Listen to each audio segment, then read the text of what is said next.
Setelah berlatih berhari-hari, daya dorong Xiao Hong telah mencapai 355 helai, mendekati tingkat daya dorong keempat. Akurasi daya dorong juga meningkat secara signifikan. Menerapkan teknologi pola dalam pola pada pola cekung seharusnya tidak lagi menjadi masalah. Dalam benak Xiao Hong, ia sudah memiliki ide untuk menciptakan pola pertempuran pertama untuk dirinya sendiri. Ketika ia membuka kotak uang itu, isinya tepat 10 koin emas. Ini semua adalah penghasilan Xiao Hong selama beberapa hari terakhir, termasuk hasil tambang dan perawatan medis. Koin-koin emas itu telah ditukar dengan koin emas Muyang, yang lebih mudah dibawa. Di luar kotak uang, terdapat 2 koin perak. Koin ini ditinggalkan oleh Lile, meminta Xiao Hong untuk pergi ke kota Taiwu untuk membelikannya pakaian yang layak. Lagi pula, Lile dan yang lainnya telah mulai bekerja paruh waktu sebagai dukun untuk Xiao Hong, jadi penghasilan mereka tentu saja sedikit lebih banyak dari sebelumnya. Setelah berganti pakaian dan mengambil tas pola ajaibnya, Xiao Hong memasukkan satu-satunya pola ajaib anti-inflamasi super yang tersisa dan beberapa pola ajaib fungsional yang telah ia buat untuk latihan ke dalam tas pola ajaib, lalu meninggalkan rumah dan berjalan langsung ke kaki gunung. Sepanjang perjalanan, baik penambang maupun penduduk desa, mereka akan berhenti dan menyapa Xiao Hong dengan hormat ketika melihatnya. Dapat dikatakan bahwa setelah minggu ini, Xiao Hong telah mendapatkan popularitas di kalangan akar rumput di seluruh tambang Dongcheng, dan mereka yang telah mendapatkan manfaat darinya semakin berterima kasih kepadanya. Menanggapi reaksi semua orang, Xiao Hong hanya melambaikan tangannya sedikit untuk menunjukkan keramahannya. Setelah meninggalkan tambang kota timur dan tiba di jalan menuruni gunung, Xiao Hong mengerahkan seluruh tenaganya dengan kakinya dan bergegas menuruni gunung seperti kucing liar yang lincah. Dapat dikatakan bahwa setelah sekian hari berlatih keras siang dan malam, tidak hanya kemampuan mengemudi Xiao Hong yang meningkat pesat, tetapi dengan bantuan metode pelatihan postur, keseimbangan tubuh Xiao Hong juga meningkat pesat. Pukul 1 siang, bas pola ajaib yang ditumpangi Xiao Hong perlahan berhenti di pintu masuk gang di kota Taiwu. Dapat dikatakan bahwa kota Taiwu tidak lagi asing bagi Xiao Hong. Setelah turun dari bas pola ajaib, Xiao Hong langsung menuju ke toko pola ajaib Traveler Prehensif, yang juga merupakan toko pola ajaib yang pernah dikunjungi Xiao Hong sebelumnya. Memasuki toko, pandangan pertama Xiao Hong tertuju pada seperangkat pisau ukir bernama Hantiao. Pisau itu masih ada di sana, terpajang di rak aslinya. Dulu, ia ingin membelinya karena putus asa, karena Xiao Hong tahu betul bahwa selama ia memilikinya, pisau itu pasti akan sangat membantunya dalam membuat pola, terutama membuat pola di dalam pola. Namun, memikirkan uang, ketika ia ingin membelinya, tabungan hasil jerih payahnya akan berkurang setengahnya, Xiao Hong terpaksa mengurungkan niatnya. Setelah menatap Handiao dengan penuh harapan lagi, Xiao Hong menjelaskan tujuannya dan apa yang dia butuhkan kepada pramuniaga itu, dan mulai membeli barang-barang yang dibutuhkan satu persatu. Kali ini, Xiao Hong terutama membeli bahan-bahan untuk membuat pola sihir, yang sebagian besar ada di lantai 2. Setelah membeli bahan-bahan yang dibutuhkan untuk membuat pola obat, Xiao Hong datang ke konter untuk mengambil bahan-bahan yang dibutuhkan untuk membuat pola perang. Bahan-bahan yang sangat dibutuhkan adalah darah atau sum-sum binatang roh. Sum-sum binatang roh hanya dapat digunakan untuk menciptakan pola sihir tingkat keempat atau lebih tinggi bagi murid pengendali. Sum-sum ini lebih kuat daripada darah binatang roh. Tentu saja, harganya juga sangat mahal, lebih dari 10 kali lipat harga darah binatang roh. Melihat ke konter, botol kecil otak harimau bergigi perak berwarna merah muda itu dihargai 10 koin emas, membuat Xiao Hong hanya bisa mendesah. Hanya butuh setengah jam untuk membeli semua bahan. 10 koin emas yang dibawanya berkurang menjadi hanya sekitar 50 koin perak. Membeli bahan-bahan yang dibutuhkan untuk pola pertempuran saja menghabiskan 5 koin emas, sungguh buang-buang uang. Melihat waktu, hari masih pagi. Untungnya, Xiao Hong naik ke lantai 3, yang tampak jauh lebih mewah daripada lantai 1 dan 2. Begitu menginjakan kaki di lantai 3, hal pertama yang menarik perhatiannya adalah 3 potret raksasa, yaitu Sang Hongyun, Cai Sang, dan Meilon. Ketiga orang ini juga merupakan 3 panglima perang terhebat di kota Taiwu. Dengan kekuatan di tangan mereka, selama mereka menghentakkan kaki sedikit, seluruh kota Taiwu akan bergetar 3 kali lipat. Adapun Sang Hongyun, tentu saja tidak perlu banyak bicara. Cai Sang adalah kepala sekolah Akademi Pola Ajaib Sijin dan seorang pembuat pola yang sangat hebat. Akademi Pola Ajaib Sijin merupakan bagian dari grup Hongbo. Melon adalah ahli pola yang luar biasa. Informasi tentangnya sangat sedikit. Kita hanya tahu bahwa dialah orang di balik grup Longke. Untuk sosok sekecil Xiao Hong, hampir mustahil untuk melihatnya. Setelah melewati ketiga potret raksasa ini, terdapat aula besar, yang penuh dengan berbagai macam produk jadi berpola, termasuk pola ajaib yang diukir pada batu pembawa, serta senjata seperti pisau pola ajaib dan pistol pola ajaib. Pisau berpola ajaib ini dibuat oleh seorang pembuat pisau ternama, dan kemudian seorang ahli pola mengukir pola-pola ajaib di atasnya. Pemegang pedang dapat menggerakkan pola-pola ajaib di atasnya melalui kekuatan kendali, yang sangat meningkatkan kekuatan pisau tersebut. Hal yang sama berlaku untuk senjata berpola ajaib, tetapi intinya terletak pada pelurunya. Peluru biasa hanya memiliki efek tembus, tetapi setelah ditempelkan dengan pola ajaib, peluru tersebut akan memiliki efek beku dan mungkin meledak. Berjalan di antara deretan rak yang dijaga ketat, Xiao Hong pada dasarnya tidak punya pilihan selain melihat-lihat. Mengambil barang apapun dengan santai akan menghabiskan setidaknya selusin koin emas. Jika ia ingin membeli pola ajaib buatan seorang master seperti Cai Sang, ia harus menghabiskan ratusan koin emas. Di salah satu ujung aula terdapat area konsinyasi pola sulap. Beberapa pembuat pola terkenal maupun yang kurang dikenal dapat menjual pola sulap mereka di sini. Tentu saja, harganya akan sangat bervariasi, tergantung pada ketenaran mereka. Kalau aku punya syaratnya nanti, bolehkah aku datang untuk menitipkan pola sihir juga, gumam Xiao Hong dalam hati setelah melihat sekilas harga pola sihir yang tertera di area titipan. Karena dari harganya, Xiao Hong dapat mengetahui bahwa biaya pembuatan beberapa pola ajaib kurang dari 5 koin emas, tetapi harga jualnya mencapai 10 koin emas, yang merupakan keuntungan besar. Akan tetapi, jika Anda ingin menitipkan pola ajaib di sini, Anda harus punya sesuatu yang pantas dipamerkan.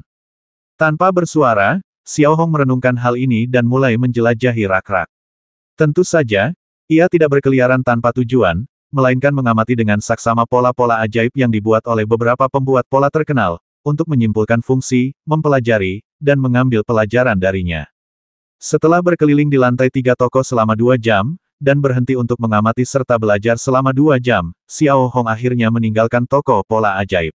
Sebelum pergi, ia tak lupa melirik Han Diao beberapa kali, hatinya terasa gatal. Setelah meninggalkan Walker Magic Pattern Shop dan berbelok di beberapa sudut jalan, Xiao Hong tiba di sebuah mesin penjual pakaian otomatis. Setelah melihat catatan kecil yang diberikan Lile, Xiao Hong memasukkan ukuran dan nomor produk ke dalam mesin penjual pakaian. Sesaat kemudian, satu set pakaian hitam polos yang sangat aneh perlahan keluar dari port pengiriman. Namun, ketika Xiao Hong melihat pakaian itu, ekspresinya sedikit berubah. Seluruh set pakaian itu terdiri dari sepasang kacamata hitam merah berbentuk pentagonal, topeng berbentuk kipas, jubah hitam cerah yang sangat longgar, jubah hitam, dan sepasang sepatu kait hitam. Kelihatannya sangat aneh. Ini, Xiao Hong sedikit bingung sejenak. Ia sedikit memahami Lile. Meskipun kepribadiannya agak aneh, Lile tidak akan membeli pakaian yang mencolok dan berlebihan seperti itu. Xiao Hong menundukkan kepalanya untuk memeriksa nomor manifest dan tak kuasa menahan diri untuk tidak menepuk kepalanya. Ia membuat kesalahan dan salah mengira angka favoritnya, 3, sebagai 8. Oh, Xiao Hong mendesah tak berdaya dan hanya bisa mengeluarkan 2 koin perak dari saku pinggangnya, memasukkannya lagi, dan memasukkan nomor bill of lading yang benar. Kali ini, yang keluar adalah kemeja merah lengan pendek dan celana jin biru muda. Mengenai produk yang salah ini, jika Anda tidak menginginkannya, Anda dapat mengembalikannya, tetapi Anda harus menunggu hingga besok jam 8 agar staf datang ke sini. Tetapi Xiao Hong tidak punya banyak waktu untuk menunggu, jadi dia tidak punya pilihan selain mengambil tas belanja dan membeli kedua set pakaian itu. Keluar dari mesin penjual otomatis, ia melihat ke arah jalan yang agak ramai. Mobil-mobil bermotif ajaib berbondong-bondong melewati Xiao Hong, dan pejalan kaki berlalu lalang di depan dan di belakang Xiao Hong. Xiao Hong, yang mengenakan pakaian agak lusuh, langsung terhanyut dalam kerumunan. Tiba-tiba, alunan musik merdu terdengar di telinga Xiao Hong, yang membuatnya berhenti tanpa sadar. Ekspresinya berubah tanpa sadar. Xiao Hong sangat familiar dengan suara manis dan lembut ini. Itu suara Musier. Menoleh sedikit, ia melihat sebuah teater oval besar di seberang jalan dari Xiao Hong.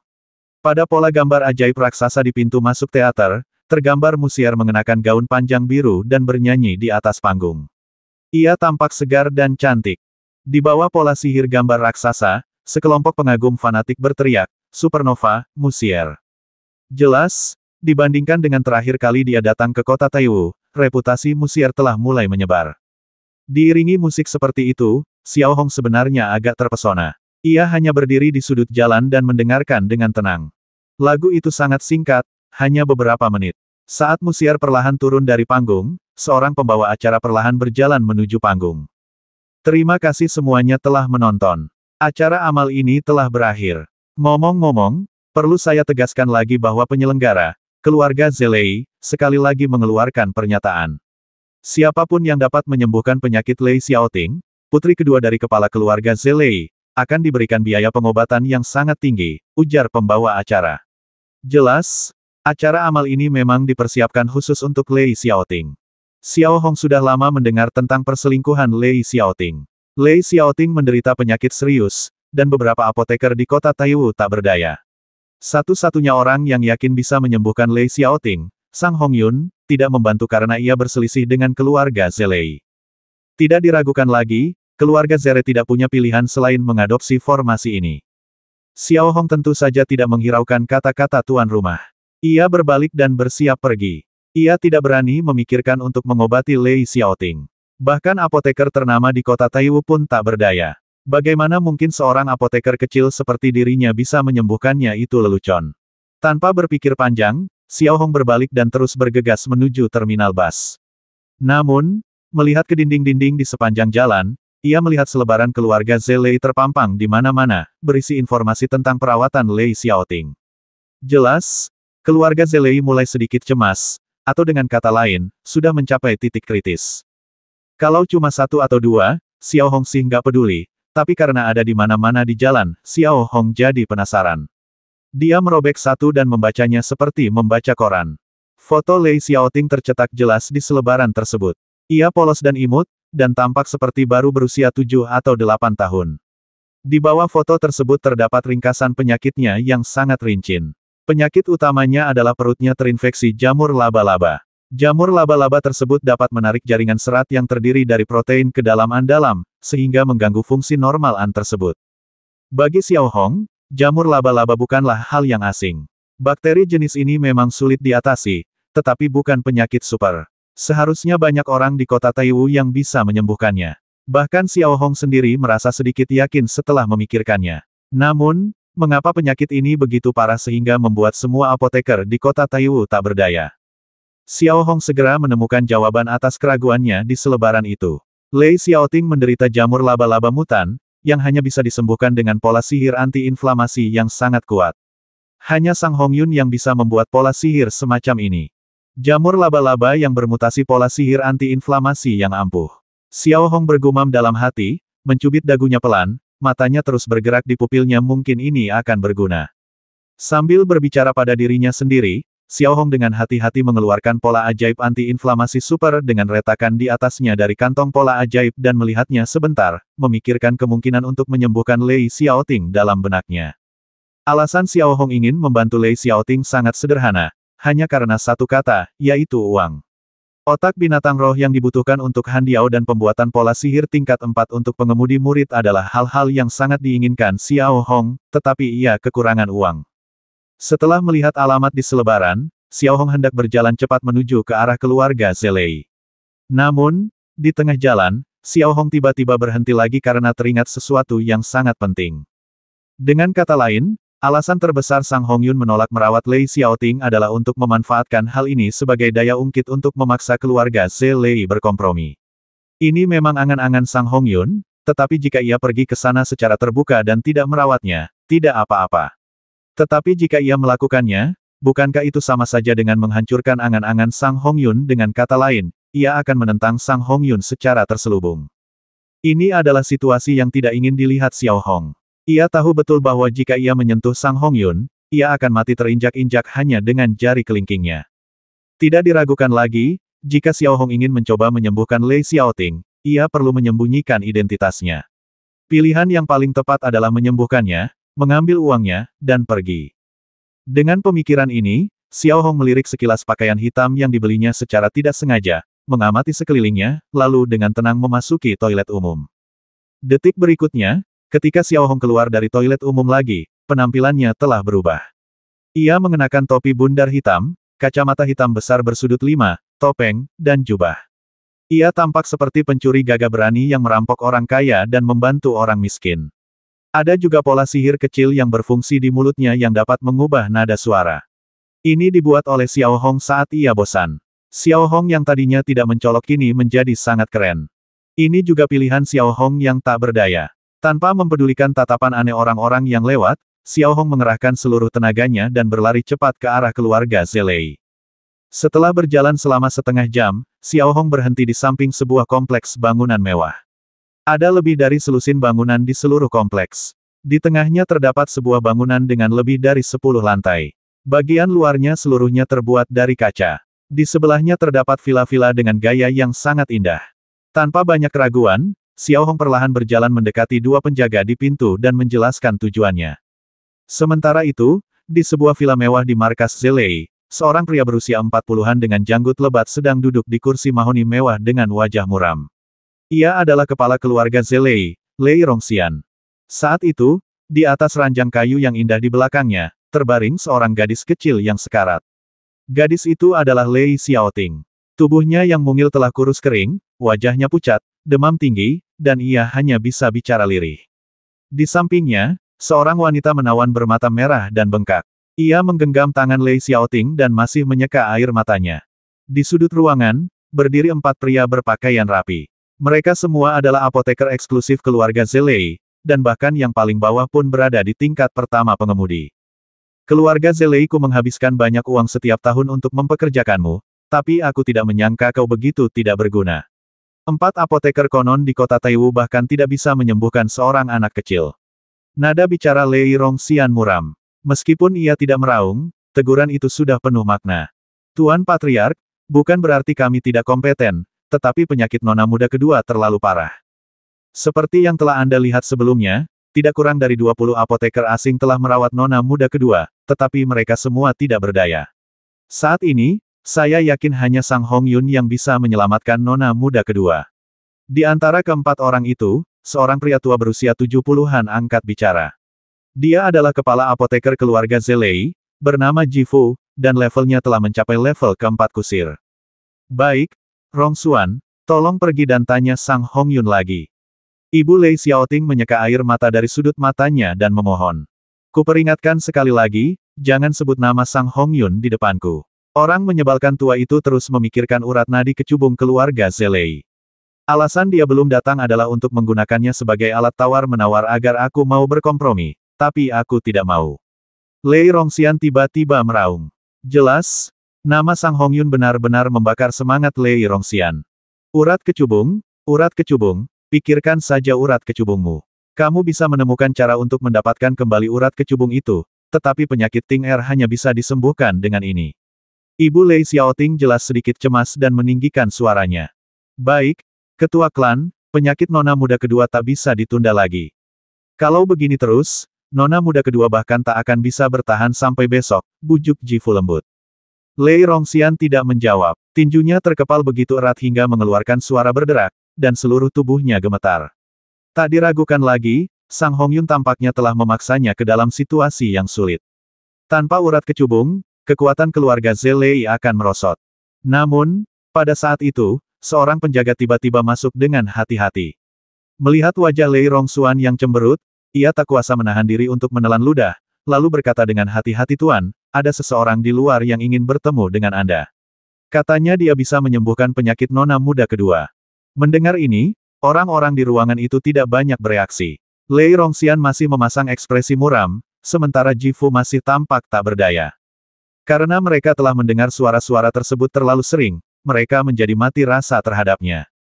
Biarkan dia masuk. Dengan mentalitas mencoba segala kemungkinan, Lei Rongxian berkata dengan suara rendah. Tak lama kemudian, Xiao Hong, dengan pakaian yang agak aneh, berjalan perlahan. Postur berjalannya sangat sopan, langkahnya mantap, tubuh bagian atasnya sebisa mungkin diam, tangan kirinya di atas perut bagian bawah, dan tangan kanannya di belakang punggung. Semua ini adalah tiruan spontan dari perilaku Sang Hong Yun yang pernah diamati Xiao Hong sebelumnya. Namun, meskipun Xiao Hong bersikap seperti itu, Lei Rongxian dan Jifu masih menunjukkan keraguan. Alasannya adalah pakaian aneh Xiao Hong sama sekali tidak terlihat seperti apoteker handal di benak mereka. Sebaliknya, ia memberi kesan seperti badut yang melompat-lompat, dan bahan pakaiannya tampak seperti barang murahan. Hal ini tidak diragukan lagi sangat mengurangi kesan pertama semua orang terhadap Xiao Hong. Sedangkan 3 apoteker lainnya memandang Xiao Hong dengan jijik. Menurut mereka, Xiao Hong hanyalah apoteker setengah matang yang mencoba peruntungannya demi biaya pengobatan yang tinggi. Kau yakin bisa menyembuhkan putriku? Lei Rongxian menatap Xiao Hong sebentar, lalu mengalihkan pandangannya dan berkata dengan nada agung. Coba saja. Jawaban Xiao Hong cukup lugas. Berkat pola ajaib pengubah suara seukuran kuku jari di mulutnya, suara Xiao Hong telah banyak berubah. Brengsek, menurutmu siapa nona muda kedua dari keluarga Lei itu? Subjek percobaanmu seorang apoteker yang berdiri di samping Ji Fu mengomel, kata-katanya penuh celaan. Namanya Fuyan, dan dia adalah murid Ji Fu, seorang pengendali tingkat pertama. Sepertinya nona muda kedua Anda tidak akan bertahan sampai besok. Apakah Anda punya pilihan? Xiao Hong melirik Lei Xiaoting yang terbaring di tempat tidur dan menjawab dengan tenang, tidak menghiraukan kata-kata apoteker. Ekspresi Lei Rongxian sedikit berubah ketika mendengar ini. Analisis Xiao Hong jelas sama dengan Ji Fu. Ini secara tidak langsung membuktikan bahwa pria aneh di depannya ini pasti punya kemampuan. Dengan pemikiran ini, Lei Rongxuan perlahan minggir. Jika kau bisa menyembuhkanku, aku akan memberimu 10 kali lipat biaya pengobatan. Xiao Hong tidak menanggapi, juga tidak menghiraukan kesombongan dan ancaman Lei Rongxian. Ia berjalan mengitarinya dan menghampiri Lei Xiaoting. Lei Xiaoting kini sekarat, napasnya lemah, dan wajahnya membiru keunguan. Setelah sedikit mengangkat selimut tipis di atasnya, Xiao Hong melihat perut Lei Xiaoting membengkak seperti balon. Sambil menggulung lengan bajunya yang longgar, Xiao Hong mengeluarkan pola sihir anti-inflamasi super yang rusak. Setelah mengaktifkannya, ia meletakkan tangannya yang diselimuti cahaya kuning hijau di perut Lei Xiaoting yang buncit, lalu mengarahkan kekuatannya untuk mengobati perut Lei Xiaoting. Xiao Hong tahu betul bahwa ia harus bergegas. Jika tidak, pola sihir anti-inflamasi supernya mungkin akan hancur berkeping-keping sebelum sempat menyembuhkan Lei Xiaoting sepenuhnya. Sesaat kemudian, kulihat lagi perut Lei Xiaoting, perutnya mulai menggeliat bagaikan ombak, dan kilauan yang menyelimutinya pun mulai cerah, bahkan sedikit menyilaukan. Apakah ini efektif? Melihat pemandangan ini, ekspresi Ji Fu sedikit berubah dan dia mengeluarkan suara yang sangat pelan. Hanya dalam beberapa menit, Xiao Hong dapat dengan jelas merasakan bahwa pola sihir anti-inflamasinya yang super kuat tidak lagi mampu menahan beban tersebut. Ia hanya bisa menggunakan kekuatan kendali untuk terus membimbingnya dan membuatnya bertahan selama mungkin. Akhirnya, tepat saat perawatan berakhir, Xiao Hong tiba-tiba merasa bahwa kekuatan mengendalikan pola sihir anti-inflamasi super tiba-tiba menghilang. Ini tidak diragukan lagi merupakan tanda penting bahwa pola sihir tersebut telah dihapuskan. Setelah dengan cepat menarik kembali pola sihir itu dan memegangnya di telapak tangannya, Xiao Hong melihat bahwa pola sihirnya telah hancur, dan retakan yang dalam menjalar ke seluruh pola sihir itu. Namun, saat itu, melihat Lei Xiaoting terbaring di tempat tidur, darah merah tua dengan bau busuk menyembur keluar dari mulut kecilnya. Kemudian, darah merah tua ini menyembur keluar dari mulut dan hidung Lei Xiaoting seperti mata air, disertai gemetar dan kejang-kejang. Xiao Hong sama sekali tidak terkejut dengan efek ini. Ketika pertama kali menggunakan pola sihir obat semacam ini, ia tahu bahwa pola sihir anti-inflamasi super adalah pola sihir anti-inflamasi yang dahsyat. Oh tidak, apa yang kau lakukan, seorang dukun? Pada nona muda kedua Fuyan melihat reaksi Lei Xiaoting yang kasar dan tiba-tiba meninggikan suaranya untuk menanyai Xiao Hong. Lei Rongxian, yang tidak tahu banyak tentang pengobatan, melihat putri kesayangannya dalam kondisi seperti itu, dan sedikit kepanikan terpancar di raut wajahnya yang agung. Ibu Lei sudah ketakutan dan buru-buru menggendong putrinya. Namun, darah merah tua terus menyembur dari mulut kecil Lei Xiaoting. Untuk sesaat, seluruh ruangan menjadi sangat bau, dan tubuhnya masih berkedut. Ini reaksi yang wajar, jawab Xiao Hong sambil melirik Fuyan. Omong kosong, nona kedua sudah seperti ini, dan kau masih saja bilang itu reaksi yang wajar, gerutu Fuyan dengan keras. Seseorang, kemarilah, seret dukun ini keluar dan kurung dia. Kalau terjadi apa-apa pada nona muda kedua, dia yang akan bertanggung jawab, perintah Ji Fu tiba-tiba dengan suara pelan.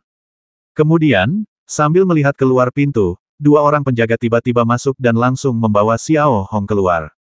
Lei Rongxian yang berdiri di samping, sepenuhnya fokus pada putri kesayangannya dan tidak punya waktu untuk memikirkan Xiao Hong, jadi dia membiarkan Xiao Hong dibawa pergi.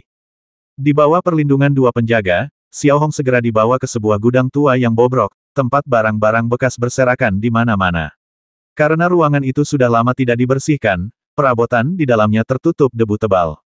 Setelah mendorong Xiao Hong dengan kasar ke dalam, kedua penjaga mengunci pintu rapat-rapat. Menoleh ke arah pintu yang terkunci, Xiao Hong sama sekali tidak panik. Menurutnya, muntah darah Lei Xiaoting adalah hal yang wajar. Jika dia tidak muntah darah, itu berarti pengobatannya gagal. Tanpa ada perubahan dalam ekspresinya, Xiao Hong dengan santai menemukan sebuah bangku di antara puing-puing yang berserakan, membersihkannya, lalu duduk dengan lembut, menunggu. Sementara itu, di kamar Lei Xiaoting, suasana tegang memenuhi ruangan.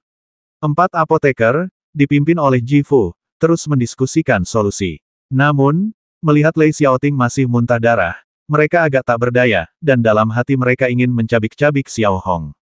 Adapun Lei Rongxian, melihat putrinya seperti ini, alisnya berkerut, wajahnya serius, dan dia terus mendesak Ji Fu dan yang lainnya untuk segera menemukan solusi.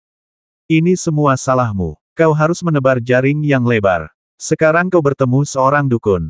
Jika kau berkompromi dengan apoteker hebat Sang Hong Yun lebih awal, bukankah semuanya akan baik-baik saja? Ibu Lei memeluk erat putri kesayangannya dan mengeluh kepada Lei Rongxian dengan suara menangis.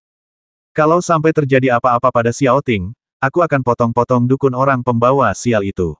Lei Rongxian menjawab dengan suara pelan, lalu berbalik untuk mendesak Ji Fu dan yang lainnya agar segera mencari solusi. Muntah darah ini berlangsung selama 20 menit penuh sebelum akhirnya berakhir. Pada saat yang sama, kejang-kejang dan tremor Lei Xiaoting juga berhenti, dan seluruh tubuhnya ambruk di pelukan ibunya, membuat orang-orang merasa bahwa ia sedang sekarat. Melihat ini, wajah Ji Fu menunjukkan ekspresi serius, begitu pula yang lainnya. Lei Rongxian sudah mengepalkan tinjunya dan membantingnya keras ke meja, mengumpat Xiao Hong ribuan kali dalam hatinya. Namun, pada saat ini, mata Lei Xiaoting tiba-tiba terbuka sedikit, lalu dia berkata kepada ibunya dengan suara yang sangat lemah, "Bu, aku lapar." Desir. Hampir pada saat Lei Xiaoting mengucapkan kata-kata ini, ruangan yang semula penuh dengan diskusi tanpa henti tiba-tiba menjadi sunyi. Keempat apoteker hampir serentak mengalihkan pandangan mereka ke Lei Xiaoting.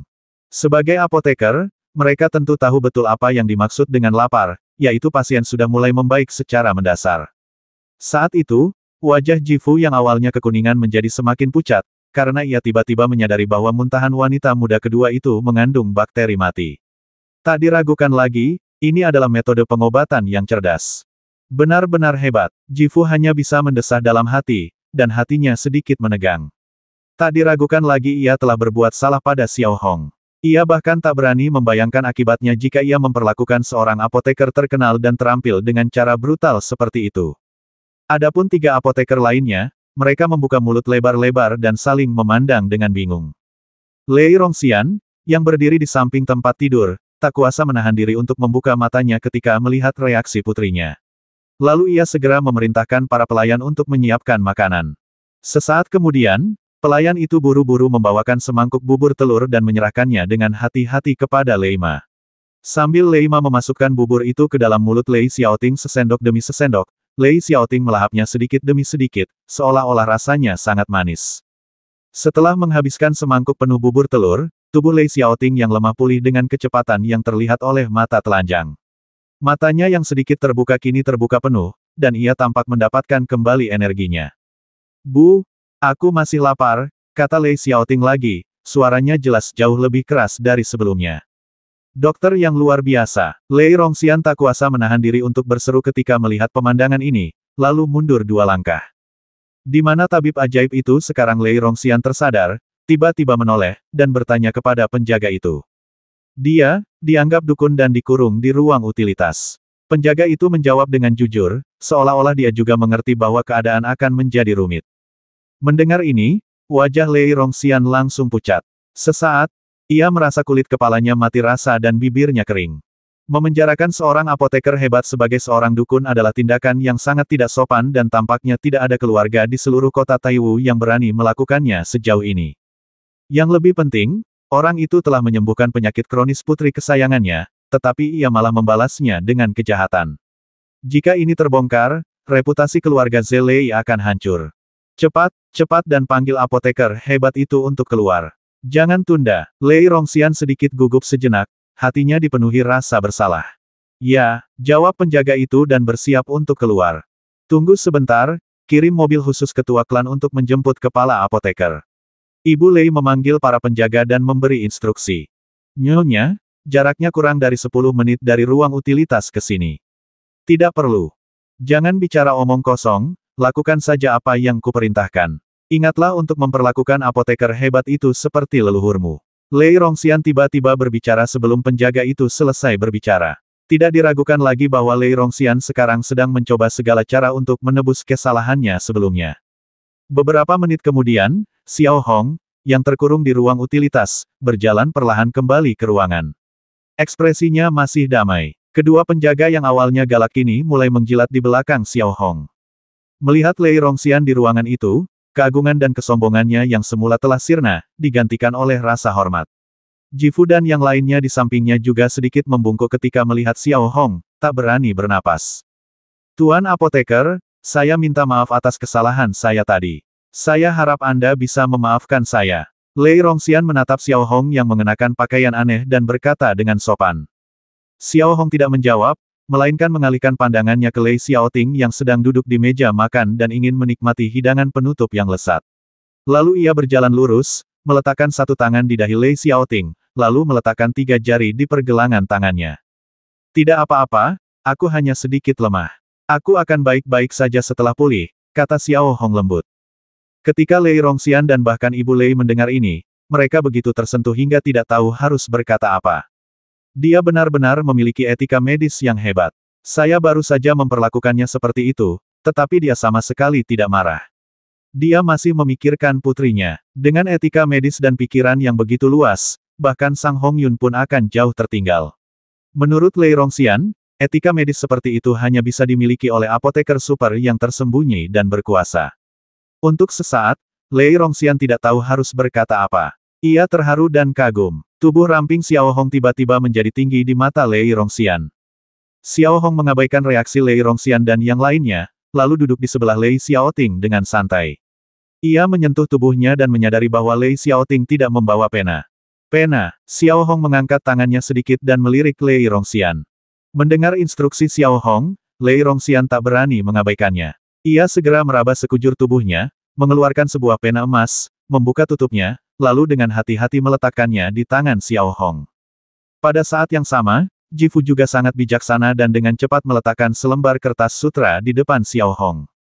Xiao Hong memindahkan pena ke tangan kirinya dan mulai menulis resep di kertas coretan demi coretan. Alasan Xiao Hong tidak menggunakan tangan kanannya adalah karena ia khawatir tulisan tangannya akan mengungkap identitas aslinya. Beberapa menit kemudian, setelah menghabiskan resepnya, Xiao Hong menyerahkannya kepada Jifu dan berkata dengan lembut, minumlah selama seminggu dan istrimu akan sembuh. Setelah memeriksa resep dengan saksama dan membacanya sekali, ekspresi Jifu sedikit berubah. Ia melihat tidak ada satupun bahan obat berharga di dalam resep tersebut. Total harganya kurang dari 2 koin perak. Di mata mereka, itu adalah yang termurah dari yang termurah. Apakah resep ini akan berhasil? Fu Yan melirik resep itu dan berkata dengan santai. Xiao Hong tidak menjawab, tetapi hanya menoleh sedikit ke arah Fu Yan tanpa ekspresi lain. Lei Rongxuan, yang berdiri dengan hormat di samping Xiao Hong, tiba-tiba tampak mengerti apa yang sedang terjadi. Ekspresinya yang semula penuh hormat sedikit berubah, lalu ia berkata kepada Fu Yan dengan tegas, bagaimana mungkin orang kecil sepertimu mempertanyakan resep apoteker hebat itu? Ayo, bawa Fu Yan keluar. Aku akan menyelesaikan masalah ini dengannya nanti. Melihat Fu Yan diseret keluar oleh para penjaga dengan sangat brutal, Xiao Hong tidak menanggapi, melainkan bersandar sedikit di sandaran kursi, mengetuk meja dengan satu tangan. Agak sulit bagi Xiao Hong untuk meminta uang secara langsung, jadi dia hanya bisa mengisyaratkannya dengan cara ini. Sebagai kepala keluarga Zelei, Lei Rongxuan tentu saja memahami maksud tindakan Xiao Hong dan segera menginstruksikan pengurus rumah tangga di sampingnya, pergi dan ambilkan biaya pengobatan dari kepala apoteker. Hitunglah 20 kali lipat dari harga pasaran. Sesaat kemudian, ketika kepala pelayan kembali, ia membawa sebuah kotak kayu brokat merah yang indah di tangannya. Ia meletakkannya dengan hati-hati di hadapan Xiao Hong, lalu perlahan membukanya. Di dalamnya, kotak itu penuh dengan koin-koin emas, masing-masing tertata rapi di alur-alur kotak kayu merah. Koin-koin itu mudah dikenali, dan totalnya ada 60 koin. Melihat begitu banyak koin emas, Xiao Hong tak kuasa menahan diri untuk tidak melihat kilatan cahaya keemasan di depan matanya. Ini pertama kalinya Xiao Hong melihat begitu banyak koin emas yang disusun bersamaan. Saat ia berpikir bahwa koin-koin emas ini akan segera menjadi miliknya, jantungnya berdegup kencang. Namun, reaksi ini hanya berlangsung sesaat sebelum Xiao Hong menekannya dalam hati. Ia tahu betul bahwa ia kini berperan sebagai seorang apoteker yang tak terduga dan tak boleh kehilangan ketenangannya terlalu jauh. Berpura-pura tenang, Xiao Hong perlahan menutup kotak kayu merah itu dan mengangguk pelan, menunjukkan bahwa ia cukup puas. Ia tampak acuh tak acuh. Kalau begitu, selamat tinggal. Setelah Xiao Hong selesai berbicara, ia bersiap untuk bangkit dan pergi. Ini juga yang telah ia rencanakan sebelumnya merawat pasien, mengambil uangnya, dan pergi tanpa menunda, karena ia tahu betul bahwa tindakannya ini pasti akan menghancurkan angan-angan Sang Hong Yun. Meskipun aku tidak tahu apakah ini akan menyinggung Sang Hong Yun, yang pasti dia akan tidak senang. Tuan Apoteker, silakan tinggal. Bolehkah saya tahu nama Anda dan, bolehkah saya melihat tato Anda? Lei Rongxian tiba-tiba bertanya dengan lembut. Tato yang disebut itu adalah sejenis tato ajaib, yang seringkali merupakan simbol diri seorang maestro tato atau pembuat tato terkemuka. Penggunaannya mirip dengan kartu identitas Kekaisaran Futan, hanya saja kartu identitas tersebut merupakan tanda identitas resmi, sementara tato digunakan dalam lingkaran tato ajaib. Nama, Xiao Hong tentu saja tidak mau menyebutkan nama aslinya. Setelah memikirkannya, Xiao Hong memutuskan untuk memberi dirinya nama yang lebih dominan. Pemakaman penuh. Xiao Hong merenung sejenak dan menemukan nama yang mendominasi untuk dirinya sendiri. Ia perlahan mengeluarkan polanya sendiri dari kantong pola ajaib. Pembuatan polanya relatif sederhana, jadi ketika ia senggang, Xiao Hong juga membuat satu untuk dirinya sendiri. Ia hanya tidak menyangka akan menggunakannya hari ini. Kuan Zhang, nama yang bagus. Kuan melambangkan supremasi, dan Zhang berarti dalam dan pendiam. Nama yang bagus, nama yang bagus. Lei Rongxian memuji, jelas salah mengartikan dua kata yang diucapkan Xiao Hong. Kemudian ia mengambil tato dari tangan Xiao Hong dan dengan lembut menuliskannya di selembar kertas emas. Sebuah simbol aneh muncul di kertas emas itu, yang pada dasarnya merupakan tanda Xiao Hong. Xiao Hong terlalu malas menjelaskan kesalahpahaman Lei Rongxian tentang namanya. Ia membiarkan Lei Rongxian memahaminya sesuka hatinya. Setelah tatonya kembali, Xiao Hong berbalik dan berjalan keluar. Lei Rongxian dan Jifu mengantarnya dengan hormat. Setelah berjalan keluar dari markas keluarga Zelei dan tiba di jalan setapak yang sepi, Xiao Hong menyadari tidak ada yang mengikutinya, jadi ia berlari sambil membawa kotak kayu brokat merah. Ia berlari menuju toilet umum, segera menemukan sebuah ruangan kecil, masuk, dan mengunci pintu kayu tipis itu. Setelah melepas pakaian aneh ini dan berganti ke pakaian aslinya, Xiao Hong menghela napas lega. Kemudian, ia dengan hati-hati membuka kembali kotak mahoni itu, menatap koin-koin emas berkilauan di dalamnya dengan mulut ternganga dan wajah memerah. Matanya berbinar keemasan, dan aura dalam yang sebelumnya ia miliki kini lenyap. Aku kaya, aku kaya. Xiao Hong terus mengulang kata-kata itu, jari-jarinya terus-menerus mengelus koin-koin emas, saking gembiranya sampai hampir pingsan. Di sisi lain, Lei Rongxian kembali ke villa dan memandangi putrinya yang sedang bermain di pelukan ibunya. Ia tak kuasa menahan diri untuk mengungkapkan kebaikan hati seorang ayah yang tak tertandingi, dan mengucapkan terima kasih kepada Xiao Hong ribuan kali dalam hatinya. Apakah apoteker Agung Kuan Zhang telah diusir? Ibu Lei mengalihkan pandangannya ke Lei Rongxian dan bertanya. Ya, Lei Rongxian mengangguk sedikit. Pernahkah kamu mengatakan kepadanya bahwa kamu berharap dia akan bergabung dengan keluarga Zelei? Kita tanya Ibu Lei. Mendengar ini, ekspresi Lei Rongxian berubah, dan ia menepuk dahinya. Bagaimana mungkin ia bisa mengabaikan hal ini untuk sesaat? Ia merasa sedikit menyesal. Jika ia bisa dekat dengan apoteker hebat seperti itu, keluarga Zelei akan memiliki peluang besar untuk menjadi kelompok besar seperti Shao Jiang. Bukankah karena keberadaan Sang Hong Yun, grup Shao Jiang telah menjadi kekuatan besar seperti sekarang ini?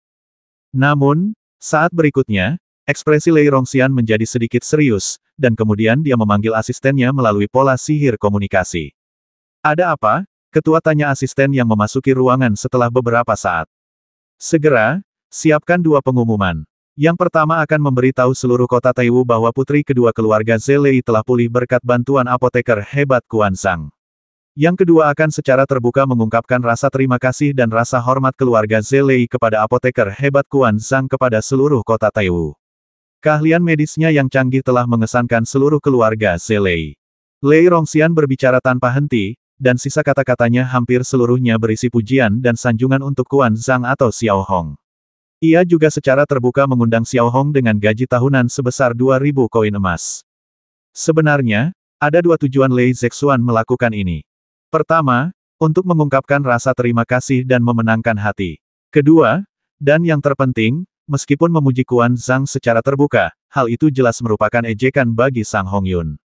Ia bermaksud memberitahu Sang Hongyun agar tidak menganggap dirinya sebagai harta karun. Sudah ada orang-orang di kota Taiwu yang bisa menandingimu. Tanpamu, aku, Lei Rongxuan, masih bisa melewati kesulitan. Jika kau ingin memiliki urat kecubungku, bermimpilah. Setelah mengatakan itu, Lei Rongxian menyerahkan diagram tato yang ditinggalkan Xiao Hong kepada asistennya. Di sisi lain, Xiao Hong tentu saja tidak tahu apa yang dilakukan Lei Rongxian. Dengan kata lain, ia tidak peduli. Ia dengan hati-hati memasukkan koin emas ke dalam dompetnya, memasukkan kotak kayu jin merah dan pakaian hitam ke dalam tas belanja, lalu Xiao Hong keluar dari toilet umum dengan angkuh, lalu berlari dengan panik menuju toko pola ajaib Walker. Dengan koin emas yang cukup, Handiao, otak binatang roh, dan bahan pembuat pola berharga lainnya tidak akan lagi menjadi mimpi. Setelah memasuki toko pola ajaib, Xiao Hong membayar tanpa berkata sepatah kata pun, mengambil Handiao, lalu pergi ke lantai 2 untuk membeli otak harimau bergigi perak dan beberapa bahan berharga. Harimau bergigi perak adalah binatang roh tingkat ketiga dengan kekuatan tempur setara dengan penjinak tingkat ketiga. Ia ganas dan kuat, serta sangat sulit diburu dan dibasmi. Itulah sebabnya otaknya sangat mahal. Setelah setengah jam berbelanja gila-gilaan, Xiao Hong keluar dari toko pola ajaib dengan ekspresi puas. Meskipun ia menghabiskan lebih dari 30 koin emas sekaligus, itu tetap saja rezeki nomplok, jadi ia tidak merasa terlalu bersalah menghabiskannya. Yang lebih penting, Xiao Hong akhirnya mendapatkan pisau ukir Hantiao yang ia inginkan, terutama pisau nano unik Hantiao, yang ujungnya setengah lebih tipis daripada pisau berujung jarum. Hal ini niscaya akan memberi Xiao Hong dorongan ekstra dalam menciptakan pola di dalam pola. Melihat waktu, hari sudah hampir senja. Tanpa menunda lagi, Xiao Hong mulai berjalan menuju halte bus. Dalam perjalanan, ketika melewati Akademi Pola Sihir Shijin, Xiao Hong tak kuasa menahan diri untuk tidak melihat ke tempat sampah di samping kampus. Ini sudah menjadi kebiasaannya. Mengulurkan tangan dan mengobrak-abrik buku, Xiao Hong segera menemukan dua buku usang yang belum dibacanya. Ia lalu memasukkannya ke dalam ransel. Selama bertahun-tahun, kebiasaan memungut barang bekas seperti ini tampaknya telah menjadi naluri Xiao Hong. Berjalan di bawah tembok tinggi, suara hiruk-pikuk para siswa tak henti-hentinya terdengar. Suara-suara itu membuat Xiao Hong merasa sangat familiar. Namun, memasuki Akademi Pola Sihir, terutama Shijin, yang dianggap sebagai akademi terkaya di kota Taiwu, terlalu jauh bagi Xiao Hong. Tak berdaya, Xiao Hong hanya bisa tersenyum kecil dan mendesah tak berdaya. Klik, tiba-tiba, terdengar suara retakan dari kantong pola ajaib Xiao Hong. Xiao Hong memasukkan tangannya jauh ke dalam kantong pola ajaib, dan melihat retakan di tengah pola ajaib obat super kuatnya telah pecah. Sedikit cubitan di tepinya membentuk kerikil halus. Ketika kerikil itu ditarik dari ujung jari Xiao Hong, hanya tersisa sedikit di tengahnya, yang hanya sekitar setengahnya, atau bahkan kurang dari itu, dan telah menjadi serpihan. Xiao Hong tahu betul bahwa ia tidak bisa menyimpan pola sihir anti-inflamasi super ini karena sudah tidak berguna lagi. Menyimpannya di tubuhnya hanya akan menghabiskan ruang, dan kemungkinan besar akan mengungkap identitasnya sebagai Quan Zhang di masa depan dan memprovokasi Sang Hongyun. Dengan serangkaian pemikiran ini, Xiao Hong melihat sekeliling dan melihat tidak ada orang yang lewat. Ia mengangkat tangannya, menemukan arah secara acak, melemparkan pola sihir di tangannya jauh-jauh, lalu melarikan diri. Xiao Hong tidak khawatir tentang terungkapnya pola apapun dalam teknologi pola. Alasannya sangat sederhana. Apapun jenis pola sihirnya, terdapat lapisan cairan pelindung di atasnya, yang merupakan perlindungan yang sangat baik untuk teknologinya sendiri. Tentu saja, terdapat juga lapisan cairan pelindung pada pola sihir Xiao Hong. Sekalipun teknologi pola dalam pola ditemukan dan orang lain ingin menirunya, hal itu mustahil. Alasannya adalah untuk menciptakan pola dalam pola, setidaknya 150% tenaga penggerak seseorang terkuras. Bayangkan saja, tanpa manik-manik pola sihir biru hitam untuk mengisi kembali tenaga penggerak pada waktunya, sekalipun dewa penggerak datang, itu tetap tidak akan berguna. Sementara itu, di jalan setapak yang sepi di Akademi Pola Sihir Shijin, seorang gadis berambut pendek berusia awal 20-an, mengenakan seragam sekolah ungu dan kuning, sedang berjalan di dalamnya. Ia memiliki temperamen yang angkuh dan penampilan yang cantik. Ia adalah siswa terbaik Akademi Shijin Chai Suang, dan cucu dari pengemudi Chai Sang. Ia kini telah mencapai tingkat kedua sebagai pengemudi.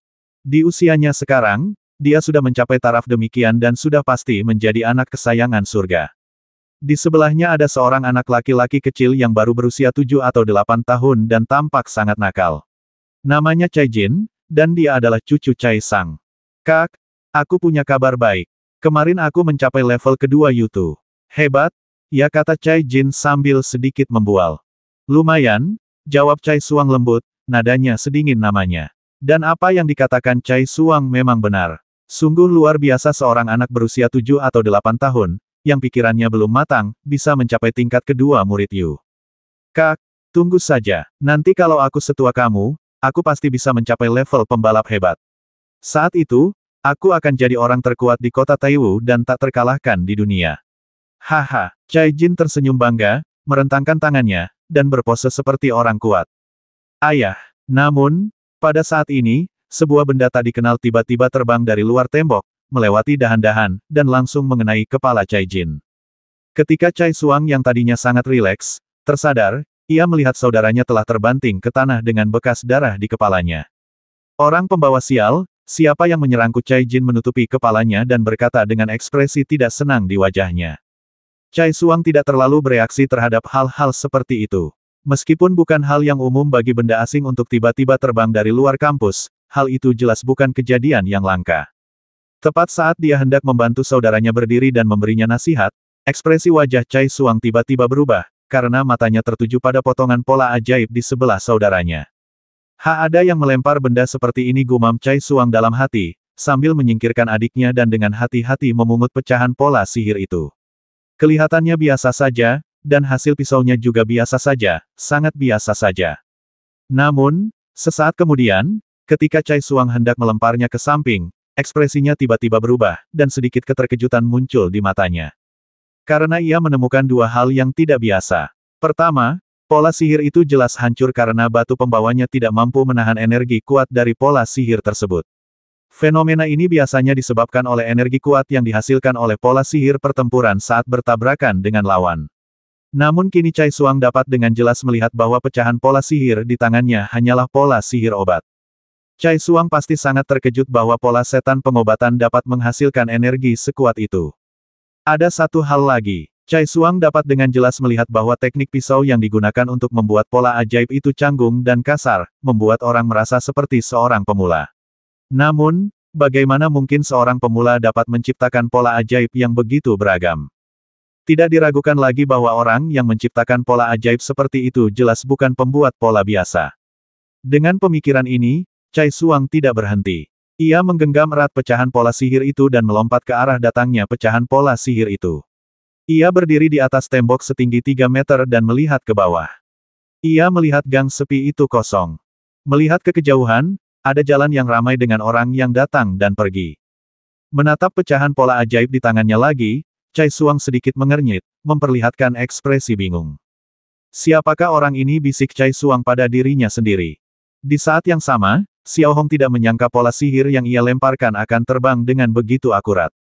Setelah melempar pola sihir obat super kuat itu, Xiao Hong berlari ke kerumunan orang yang datang dan pergi.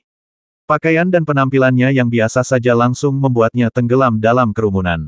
Pada pukul 6 sore, matahari mulai perlahan terbenam di sebelah barat, hanya menyisakan seberkas sinar fajar di cakrawala, dan langit mulai menggelap. Sekembalinya ke rumah, Xiao Hong menghitung barang-barangnya dan segera mengeluarkan sepotong batu giok putih mentah seukuran mangkuk nasi dari bawah tempat tidur.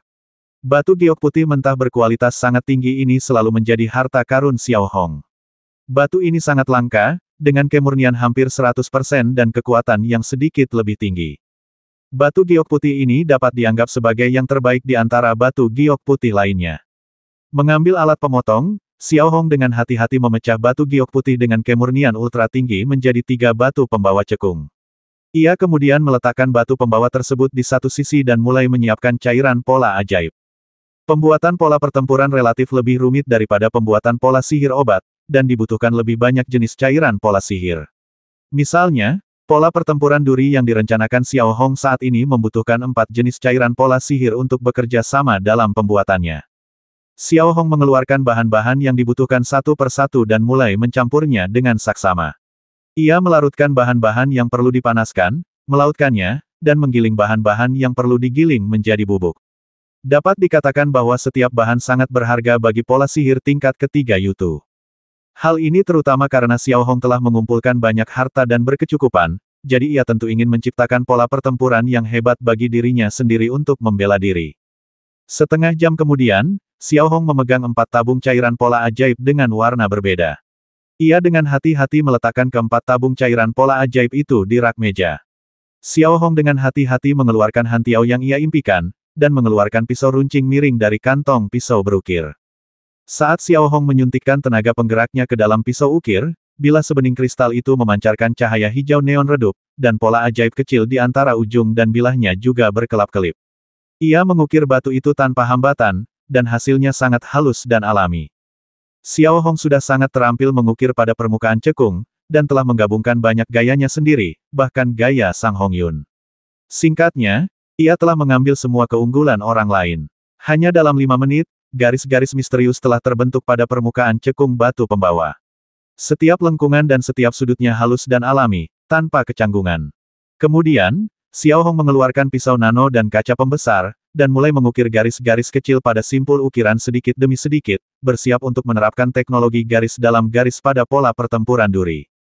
Dengan pisau nano yang dapat disesuaikan, Xiao Hong sekarang lebih mahir mengukir garis-garis kecil di dalam garis. Tak lama kemudian, pola di dalam pola pun terukir, dan langkah selanjutnya adalah menyuntikkan cairan pola ke dalam pola. Saat itu, Xiao Hong sudah memegang manik pola ajaib biru hitam di telapak tangannya, siap menggunakannya kapan saja. Xiao Hong telah mengubah cairan pola ajaib yang disuntikkan ke dalam pola menjadi cairan pola ajaib bela, yang memiliki konduktivitas lebih baik. Setelah menyuntikkan pola ajaib, Xiao Hong mulai menyelesaikan langkah terakhir, yaitu aktivasi. Ini juga merupakan bagian terpenting dalam penggunaan teknologi pola dalam pola. Saat Xiao Hong menyuntikkan kekuatan pendorong ke dalam pola sihir, dalam sekejap, kekuatan pendorong di tubuh Xiao Hong mulai turun dengan cepat lagi dalam persentase. Hanya dalam beberapa detik, tenaga pendorong dalam tubuh Xiao Hong hampir habis. Xiao Hong, yang telah bersiap dengan baik, langsung melemparkan manik pola sihir biru hitam ke dalam mulutnya, dan tenaga pendorong itu pun terisi kembali. Tepat sekali, ketika tenaga pendorong dikonsumsi hingga 150%, pola pertempuran duri di tangan Xiao Hong berhasil dibuat. Dibandingkan dengan pola sihir pengobatan biasa, pola pertempuran duri jauh lebih rumit dalam hal garis dan warna. Keseluruhan pola sihir terdiri dari 3 warna dan tampak seperti gambar misterius. Cairan pola sihir yang memadat di antara pola-pola tersebut juga seperti kristal, jernih, dan berkilau. Dengan hati-hati mengambil pola ajaib itu dan mengamatinya berulang-ulang, mata Xiao Hong berkilat tak berujung. Hanya satu pola ajaib ini, dari bahan-bahannya saja, Xiao Hong menghabiskan 7 koin emas penuh. Pola ini benar-benar berbeda dari pola pertempuran sayap cahaya, yang hampir siap diproduksi massal dan paling populer di kalangan militer. Perbedaan terbesarnya adalah pola pertempuran sayap cahaya menggunakan darah binatang roh sintetis buatan, yang secara alami tidak sebaik darah alami, dan strukturnya relatif sederhana. Dari harganya saja, sudah dapat diketahui bahwa pola pertempuran sayap cahaya merupakan pola pertempuran yang paling murah, yakni seharga 50 koin perak. Sementara itu, pola sihir Xiao Hong saat ini, belum lagi biaya produksinya yang tinggi, menghabiskan 7 koin emas penuh hanya untuk bahan-bahannya. Dengan sedikit memasukkan kekuatan pendorong ke dalam pola pertempuran duri, Xiao Hong dapat dengan jelas merasakan total 120 energi di dalamnya, yang berarti dapat digunakan 120 kali, yang lumayan. Jika tidak ada pertempuran frekuensi tinggi, setidaknya dapat digunakan untuk jangka waktu tertentu. Ia berjalan keluar rumah sambil menggenggam pola pertempuran duri. Langit sudah gelap gulita. Ia berjalan ke sebuah hutan kecil yang hanya beberapa puluh meter darinya. Kemudian Xiao Hong mengerahkan tenaga penggeraknya dan menggerakkan pola sihir duri di tangannya. Dalam sekejap, pola sihir energi hijau zamrud terbentuk di lengan Xiao Hong, terus-menerus berputar di sekitar lengan kanannya. Sekali lagi, ia menyuntikkan kekuatan pendorong ke dalam pola sihir tersebut. Sebuah sulur berduri yang terbuat dari energi perlahan tumbuh dari tangan kanan Xiao Hong, ditutupi duri-duri tajam. Melalui pengendalian tenaga pendorong yang tepat, Xiao Hong mengayunkannya ke arah batang pohon di depannya, yang sebesar mangkuk. Bang! Saat tanaman berduri itu mencambuk batang pohon, duri-duri tajamnya, bagaikan gergaji baja tak beraturan dan taring binatang buas, merobek serpihan kayu yang tak terhitung jumlahnya. Sesaat kemudian, batang pohon setebal mangkuk itu terpotong dengan mudah, dan pohon itu roboh di hutan dengan suara dentuman keras. Permukaan potongannya kasar, seolah-olah telah dicabik binatang buas. Sebagai seorang apoteker muda, Xiao Hong tahu betul bahwa luka seperti itu seringkali lebih sulit diobati daripada luka sayatan pisau. Sungguh kuat, gumam Xiao Hong dalam hati. Setelah itu, Xiao Hong mulai berlatih sendiri, mencoba menggunakan pola pertempuran duri ini untuk mengembangkan gerakan tempur lain dan mendiversifikasi metode serangan pola sihir ini sebanyak mungkin. Sementara Xiao Hong menggunakan pola pertempuran duri yang baru diciptakan untuk mendatangkan malapetaka, di Akademi Pola Sihir Shijin di kota Taiwu, Cai Xuang mengirim adik laki-lakinya pergi dan kembali ke asramanya yang mewah. Villa mewah ini memiliki pintu masuk dan halaman pribadi. Di Shijin College, hanya mahasiswa terbaik yang memenuhi syarat untuk tinggal di sana, dan tentu saja villa ini memiliki semua fasilitas yang dibutuhkan. Setelah memasuki ruang pembuatan pola khusus, Cai Xuang duduk di meja yang indah dan dengan saksama mengamati pecahan pola ajaib di tangannya. Semakin ia mengamatinya, semakin ia merasa ada yang salah, dan semakin ia mengamatinya, semakin tak terpahami rasanya. Ia dengan hati-hati menyuntikkan kekuatan pendorongnya yang kuat ke dalamnya. Meskipun seluruh pola sihir telah hancur, Cai Xuang masih bisa merasakan aura kuat di dalamnya yang tidak sesuai dengan tingkat ketiga murid pendorongnya. Aura itu bagaikan orang mati yang berdiri di sana dengan gagah. Bagaimana mungkin Cai Xuang, yang sombong, tak kuasa menahan diri untuk tidak mengeluarkan suara seperti itu setelah menarik kembali tenaga penggeraknya. Baik itu pola penggerak maupun membuat pola, Cai Xuang merasa pengetahuannya sudah cukup luas, terutama pola sihir dari murid magang penggerak tingkat 3 seperti ini, yang selalu diremehkan Cai Xuang sebelumnya. Tetapi sekarang, pecahan pola ajaib yang tampak tak mencolok ini hadir di hadapan Cai Xuang bagaikan misteri besar. Pecahan pola sihir siapa ini Sang Hong Yun mustahil, ini bukan keahlian pisaunya. Cai Xuang bergumam dalam hati, lalu berdiri dan berjalan ke pemindai pola sihir, mencoba melakukan pemindaian pola sihir secara menyeluruh. Namun, karena adanya cairan pelindung, pemindaian mendalam hampir mustahil dilakukan. Satu-satunya hal yang dapat dipindai adalah fungsi setiap tekstur dan penentuan beberapa komponen sederhana melalui perbandingan warna. Namun setelah serangkaian pemindaian, Cai Xuang kembali terkejut. Titik balik garis-garis itu tampak biasa saja. Beberapa simpul bahkan tampak sangat kekanak-kanakan baginya, seorang putri surga yang bangga. Dua komponen yang hampir tak terdeteksi itu juga merupakan barang murahan. Mustahil, ini benar-benar mustahil. Cai Xuang mengeluarkan suara seperti itu. Hal ini bertentangan dengan pemahamannya tentang pola sihir. Bagaimana mungkin bahan murah dan pola sederhana digunakan untuk menghasilkan pola sihir obat aneh yang tak tertahankan bagi Zai Si? Tak diragukan lagi, saat ini Cai Xuang benar-benar merasakan frustrasi yang belum pernah terjadi sebelumnya. Di Akademi Pola Sihir Shijin, ia bisa dibilang sebagai eksistensi teratas dan pernah disebut sebagai penerus terbaik Cai Sang. Namun, hari ini, sebuah pola sihir pengobatan tingkat 3 yang kecil untuk para murid membuatnya merasa gentar. Pada saat yang sama, hal ini juga membangkitkan semangat juang Cai Xuang yang belum pernah terjadi sebelumnya, dan dia bertekad untuk mempelajarinya secara menyeluruh. Xiao Hong, yang berada di hutan, tentu saja tidak tahu bahwa pecahan pola sihir itu telah menyebabkan masalah bagi seseorang. Bahkan, Xiao Hong pada dasarnya telah melupakan pecahan pola sihir super kuat miliknya sendiri. Pada saat ini, sedikit kegembiraan muncul di wajahnya, karena barusan, dia menggunakan pola sihir uji daya yang didapatnya dari toko pola sihir untuk menguji pola sihir duri, dan nilai daya yang diperoleh adalah 468 poin.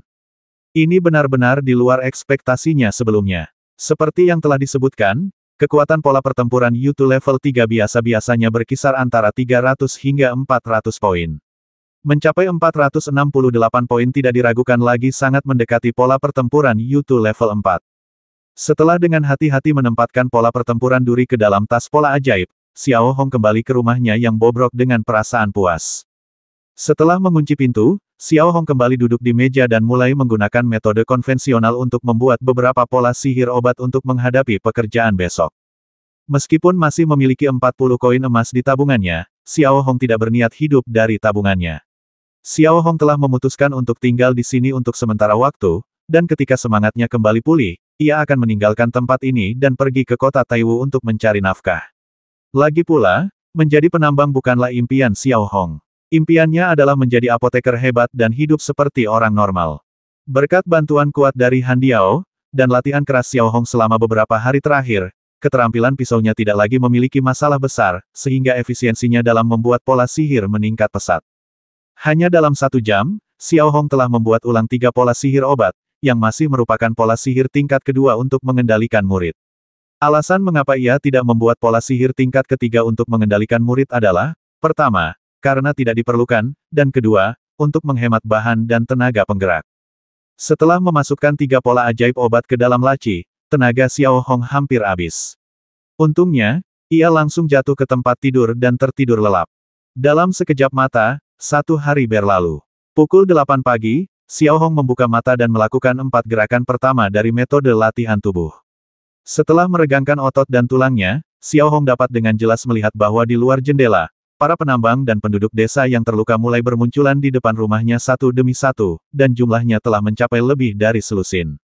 Lile dan 7 atau 8 rekannya juga muncul tepat waktu, membawa keranjang obat-obatan penuh, dan muncul di pintu rumah Xiao Hong. Melihat pemandangan seperti itu, Xiao Hong tidak terkejut.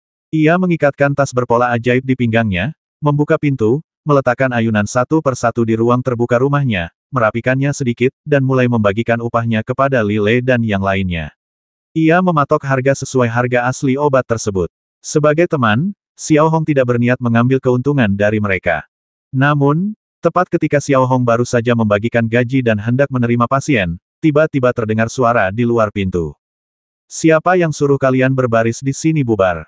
Bubar. Ingat, kalian tidak diperbolehkan datang ke sini untuk berobat lagi. Ini peraturan baru di lapangan pertambangan East City. Keluar, suara kasar dan tidak masuk akal itu segera mencapai telinga Xiao Hong dari luar jendela. Ekspresi Xiao Hong sedikit berubah.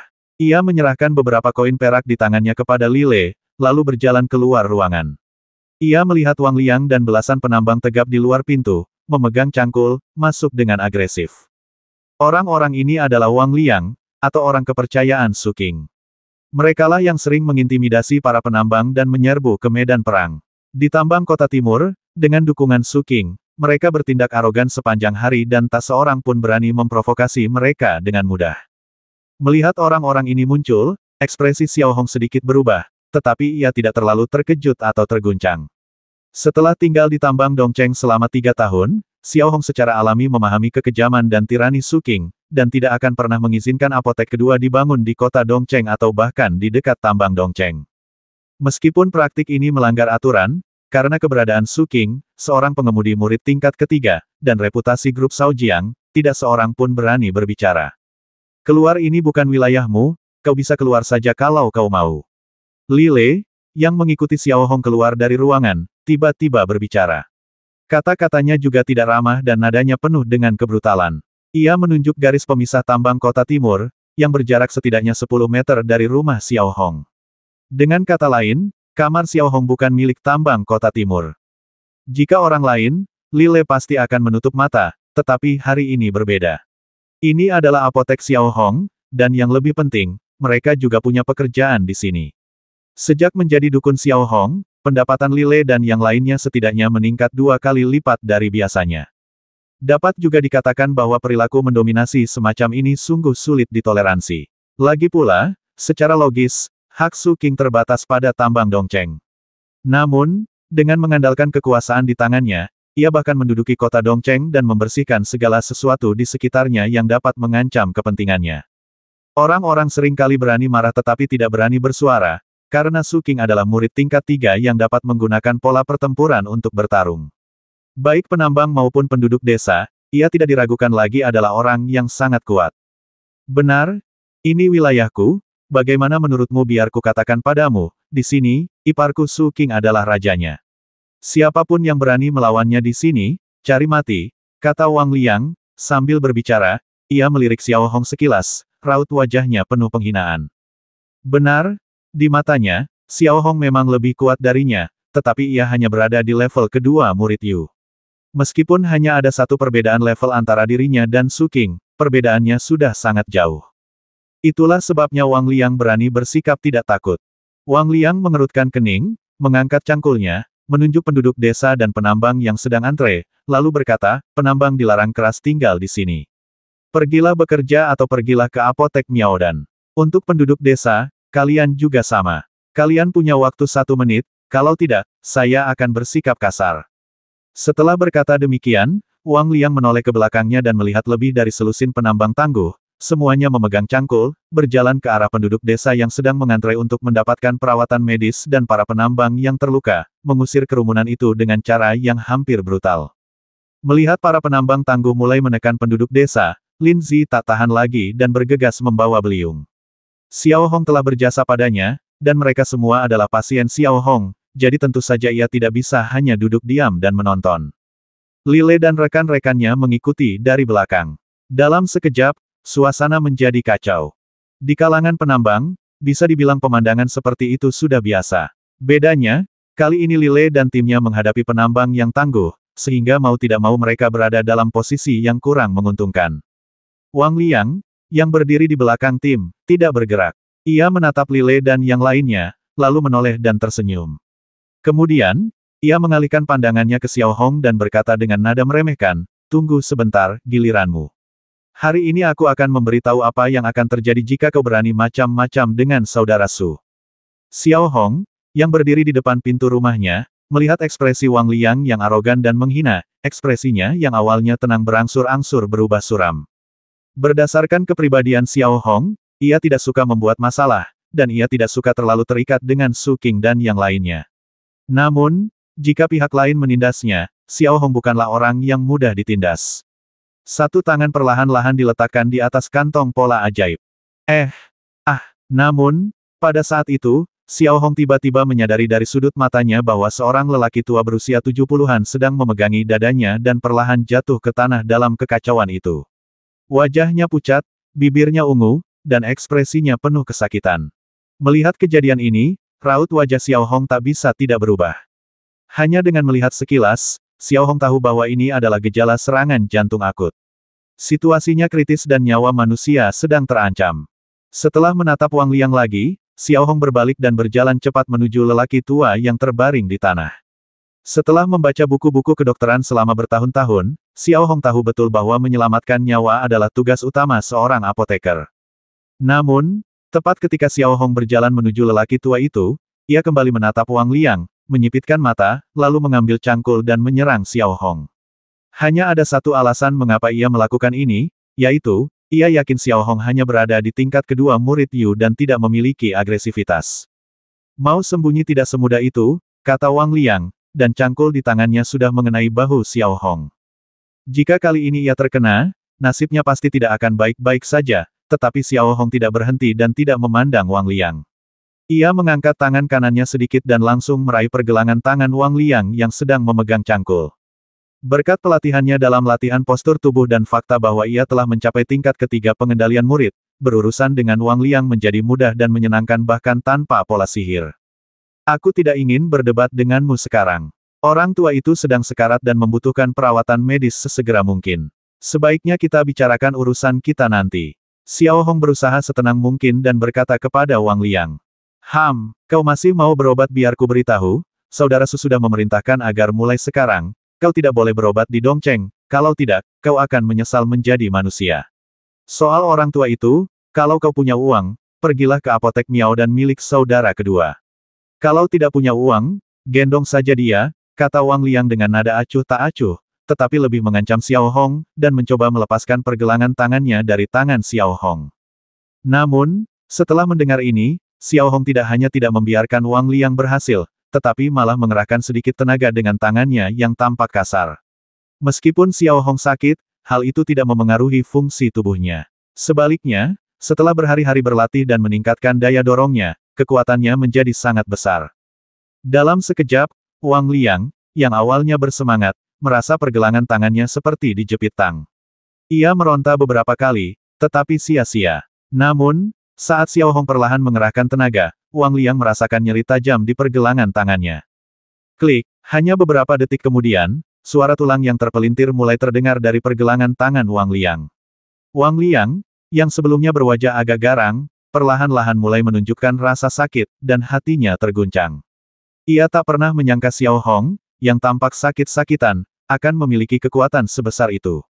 Dentang-dentang, di bawah cengkeraman Xiao Hong yang kuat, cangkul di tangan Wang Liang jatuh ke tanah tanpa sadar. Wang Liang, yang awalnya berusaha keras, mulai meronta karena rasa sakit yang ditimbulkannya. Xiao Hong tetap seperti batu, berdiri di sana tanpa bergerak, membiarkan Wang Liang meronta sambil terus mengerahkan tenaga dengan tangannya. Namun, pada saat ini, mata Xiao Hong tiba-tiba bergerak sedikit, memperlihatkan sedikit kewaspadaan, lalu dia tiba-tiba melepaskannya dan mengambil langkah mundur. Desir. Dalam sekejap, bila energi berwarna putih keperakan melintas di antara Xiao Hong dan Wang Liang bagaikan kilat, menyambar, dan menghantam batang pohon di kejauhan, meninggalkan bekas yang dalam.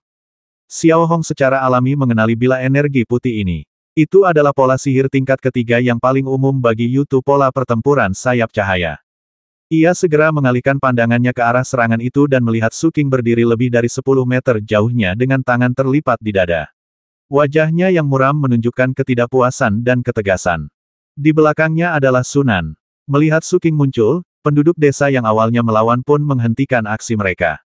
Di mata mereka, Su King jelas merupakan sosok yang menakutkan. Meskipun ia hanya memiliki pola pertempuran bersayap cahaya di tangannya, kekuatan pola pertempuran itu berkali-kali lipat lebih kuat daripada tinju dan kaki orang biasa. Beberapa penduduk desa telah menyaksikan dengan mata kepala mereka sendiri bahwa Su King telah menggunakan tanda pertempuran sayap cahaya untuk memotong lengan seorang apoteker yang mencoba melawan, dan kemudian mengusirnya dari kota Dongcheng. Jelas, di mata penduduk desa dan para penambang yang terluka, Xiao Hong berada dalam bahaya besar dan Su King tidak akan melepaskannya dengan mudah. Li Lei, yang telah bertarung melawan para penambang yang ganas, mulai merasa tidak aman saat ini. Su King adalah murid tingkat 3 yang mampu mengendalikan pola pertempuran. Terlalu mudah baginya untuk mengalahkan para penambang yang hanya bisa menggunakan kekuatan kasar. Bahkan jika itu adalah Xiao Hong, Li Lei merasa bahwa dia tidak akan mendapatkan akhir yang baik, karena Yutu level 2 tidak memiliki kekuatan tempur. Di sisi lain, Wang Liang dan para penambang tangguh itu tampak tegar. Mereka semua memasang wajah garang dan tatapan meremehkan. Bos Su King mengambil tindakan sendiri. Kali ini, Xiao Hong dan Li Lei mungkin akan mendapat masalah besar. Dengan pemikiran ini, Wang Liang dan para penambang tangguh mundur ke sisi Su King, menunggu panggilan dari bos mereka Su King. Saat ini, Su King masih tampak muram namun agung. Pola sihir bersayap cahaya di lengan kanannya memancarkan cahaya keperakan dan membawa aura pembasmi, terus-menerus berkeliaran di antara kedua lengannya. Adapun Wang Liang dan para penambang tangguh itu, mereka masih menunjukkan ekspresi penghinaan yang tak berujung di wajah mereka, terutama Wang Liang. Dia sudah bertekad bahwa begitu Su King mengambil tindakan untuk menjatuhkan Xiao Hong, dia tidak akan pernah membiarkan Xiao Hong orang pembawa sial itu mendapatkan hasil yang baik. Beraninya kau membuat masalah di wilayah yurisdiksiku, apa kau pikir kau sudah hidup terlalu lama, kata Su King dengan wajah muram dan nada menindas. Ini adalah kebiasaan yang telah ia kembangkan sejak lama. Lagi pula, tempat ini masih agak jauh dari kota Taiwu. Orang-orang berpangkat tinggi tidak akan pernah datang ke sini. Seperti yang kukatakan, Su King adalah bosnya di sini. Orang-orang mulah yang pertama kali memulai masalah, kata Li Lei tiba-tiba dengan gemetar. Orang-orang kitalah yang membuat masalah. Kaulah yang salah duluan. Kau salah membuka apotek di sini tanpa izinku. Su King melirik Li Lei, lalu mengalihkan pandangannya ke Xiao Hong dan sedikit menyipitkan mata, seperti binatang buas yang mengamati mangsanya. Ini bukan tambang kota timur. Kalian tidak berhak ikut campur. Tidak ada aturan yang melarang kami membuka apotek di luar tambang kota timur. Ini melanggar aturan, jawab Li Lei. Namun, begitu melihat pola sihir energi di lengan Su King, ia langsung berkeringat dingin. Benda itu bukan sesuatu yang bisa ditahan orang biasa. Aturan akulah aturan di sini. Kekuatanku adalah aturan. Siapapun yang membuka apotek di sini tanpa persetujuanku melanggar aturan. Aku akan menghukumnya dengan berat, lanjut Su King. Para penduduk desa dan penambang yang terluka yang mendengar ini semua menunjukkan ketakutan di wajah mereka. Mereka melirik Xiao Hong dan mengkhawatirkannya dalam hati. Jelas bahwa Xiao Hong sedang dalam masalah besar sekarang, dan dia mungkin akan dipukuli sampai mati oleh Su King. Aku ingin mengurus masalah kita nanti. Orang tua itu sedang sekarat dan membutuhkan perawatan medis sesegera mungkin, kata Xiao Hong berusaha setenang mungkin dan berkata kepada Su King, lalu berjalan menuju orang tua yang terbaring di tanah. Tetapi pada saat ini, Su King melambaikan tangannya lagi, dan bila energi putih perak menebas ke arah Xiao Hong lagi. Menghadapi situasi ini, Xiao Hong harus mengambil langkah mundur lagi, dan bila energi berwarna putih perak sekali lagi melewati Xiao Hong. Mulai hari ini, kalian dilarang keras berobat di sini. Sedangkan orang tua itu, selama dia mampu, dia bisa pergi ke apotek Miaodan. Kalau dia tidak punya uang, tidak ada yang bisa menyelamatkannya, kata Su King, suaranya terdengar dingin dan kejam. Di matanya, yang ada hanyalah uang. Kau memaksaku untuk bertindak. Xiao Hong melirik lelaki tua yang terbaring di tanah dan meronta kesakitan, lalu mengeluarkan beberapa patah kata dari sela-sela giginya. Sedikit amarah terpancar dari raut wajahnya yang tenang. Wang Liang, Sunan, dan yang lainnya yang mendengar ini hampir tidak bisa mempercayai apa yang mereka dengar. Mereka tidak pernah menyangka seorang murid tingkat 2 yang masih kecil berani mengucapkan kata-kata seperti itu di depan Su King. Untuk sesaat, semua orang saling memandang, dengan ekspresi jijik dan jijik di wajah mereka. Menurut mereka, kalimat ini bisa membuat Su King benar-benar marah, dan Xiao Hong akan berada dalam masalah besar. Penduduk desa di samping, bahkan Lile dan yang lainnya, menunjukkan sedikit keraguan dan kekhawatiran dalam ekspresi mereka. Mereka tidak pernah menyangka Xiao Hong akan mengatakan hal seperti itu. Menurut pemikiran mereka, cara terbaik saat ini adalah menyelesaikannya secara damai, karena di sini, tidak ada yang bisa menandingi Su King, dan membuat Su King marah sama saja dengan mencari masalah. Untuk sesaat, sedikit rasa takut terlihat di ekspresi Lile dan yang lainnya, dan mereka tidak tahu harus berbuat apa. Memaksamu bertindak kau sangat arogan. Hari ini aku ingin melihat apa yang bisa terjadi jika kau bertindak, kata Su King dengan suara rendah, dengan senyum ganas di wajahnya. Ia tiba-tiba membuka lengannya dan menembakkan 3 bilah energi sekaligus, menebas ke arah Xiao Hong. Jelas sekali ia sedang menggunakan jurus mematikan. Xiao Hong melirik ketiga bilah energi yang datang langsung ke arahnya dan tidak memilih untuk menghindar. Ia dengan ringan menggerakkan jari-jarinya di atas kantong pola sihir, dan pola pertempuran duri itu berubah menjadi tubuh energi, melingkari lengan Xiao Hong. Detik berikutnya, sebuah sulur berduri tumbuh dari tangan Xiao Hong. Ia melambaikan tangannya, dan sulur berduri itu menerjang ke arah 3 bilah energi bagaikan cambuk. Jepret, jepret, jepret. Dalam sekejap, 3 bilah energi tajam hancur seperti kaca di depan tanaman berduri dan meleleh ke dalam kehampaan. Lile dan yang lainnya, yang sebelumnya khawatir terhadap Xiao Hong, menunjukkan kengerian di mata mereka dan membuka mulut lebar-lebar saat melihat pemandangan ini. Ini. Lile tidak tahu harus berkata apa untuk sesaat, dan ekspresinya tampak sangat berlebihan. Tuan Hong, benar-benar bisa mengendalikan pola pertempuran mungkinkah? Mungkinkah dia sudah di level 3? Linzi tidak mengatakan apa-apa lagi, wajahnya penuh ketidakpercayaan. Adapun penduduk desa dan bahkan para penambang yang terluka, mereka semua langsung ketakutan. Banyak dari mereka telah bertemu dengan Xiao Hong. Kesan yang diberikan Xiao Hong kepada mereka adalah ia sangat dingin dan tidak suka berbicara, tetapi ia adalah orang yang hangat. Ia biasanya memberi kesan rendah hati dan tidak suka pamer. Saat ini, hampir tak seorang pun menyangka bahwa Xiao Hong ternyata seorang murid Yu level 3. Ia juga memiliki pola pertempuran yang kuat, yang cukup untuk menghancurkan 3 bilah energi dengan mudah. Sebelumnya, Wang Liang, Sunan, dan yang lainnya yang dipenuhi rasa jijik, melihat tanaman merambat berduri terentang di tangan Xiao Hong dan dengan mudah menghancurkan bilah energi tersebut. Rasa jijik memadat di wajah mereka dan wajah mereka memucat. Untuk sesaat, mereka merasakan kulit kepala mereka kesemutan dan punggung mereka sedikit dingin. Mereka pun tak kuasa menahan diri untuk mundur selangkah. Di luar dugaan mereka bahwa Xiao Hong dapat mengendalikan pola pertempuran. Pada saat ini, Su King tak kuasa menahan diri untuk tidak menggerakkan sudut mulutnya. Ia tak menyangka bahwa pria sakit-sakitan yang tak kunjung hidup lebih dari setahun ini tidak hanya akan mencapai tingkat ketiga murid Yu, tetapi juga memiliki pola pertempuran yang begitu kuat. Akan tetapi, mentalitas ini hanya bertahan dalam pikiran Su King sesaat, lalu ekspresi Su King menjadi sedikit serius. Aku tak percaya kau, seorang manusia yang sekarat, diam-diam telah mencapai tingkat ketiga murid Yu. Tapi jika kau ingin mengalahkanku, kau. Sebelum Su King sempat menyelesaikan kata-katanya, Xiao Hong, yang berdiri diam, tiba-tiba melesat dan menerjang Su King seperti musang ringan. Tanaman merambat berduri di tangannya melilit kepalan tangan Xiao Hong, menggeliat cepat, dan duri-duri tajamnya seperti penggiling daging. Kau pikir kau bisa menyakitiku hanya dengan trik sepele ini? Itu hanya hayalan. Su King menyipitkan matanya sedikit dan berkata. Namun, tepat ketika Su King hendak menghindar, ekspresinya tiba-tiba berubah. Ia melihat kakinya terjerat erat oleh tanaman merambat energi berduri yang entah bagaimana tumbuh dari tanah, dan ia tidak bisa bergerak sama sekali. Ini, Su King hanya mengucapkan satu kata ini sebelum dia melihat tinju Xiao Hong yang dipenuhi tanaman merambat berduri telah mengenai perut bagian bawah Su King dengan kuat, langsung membuat Su King terpental 5 meter jauhnya.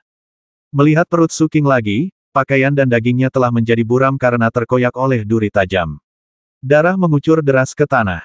Melihat perutnya saja sudah merupakan pemandangan yang mengerikan.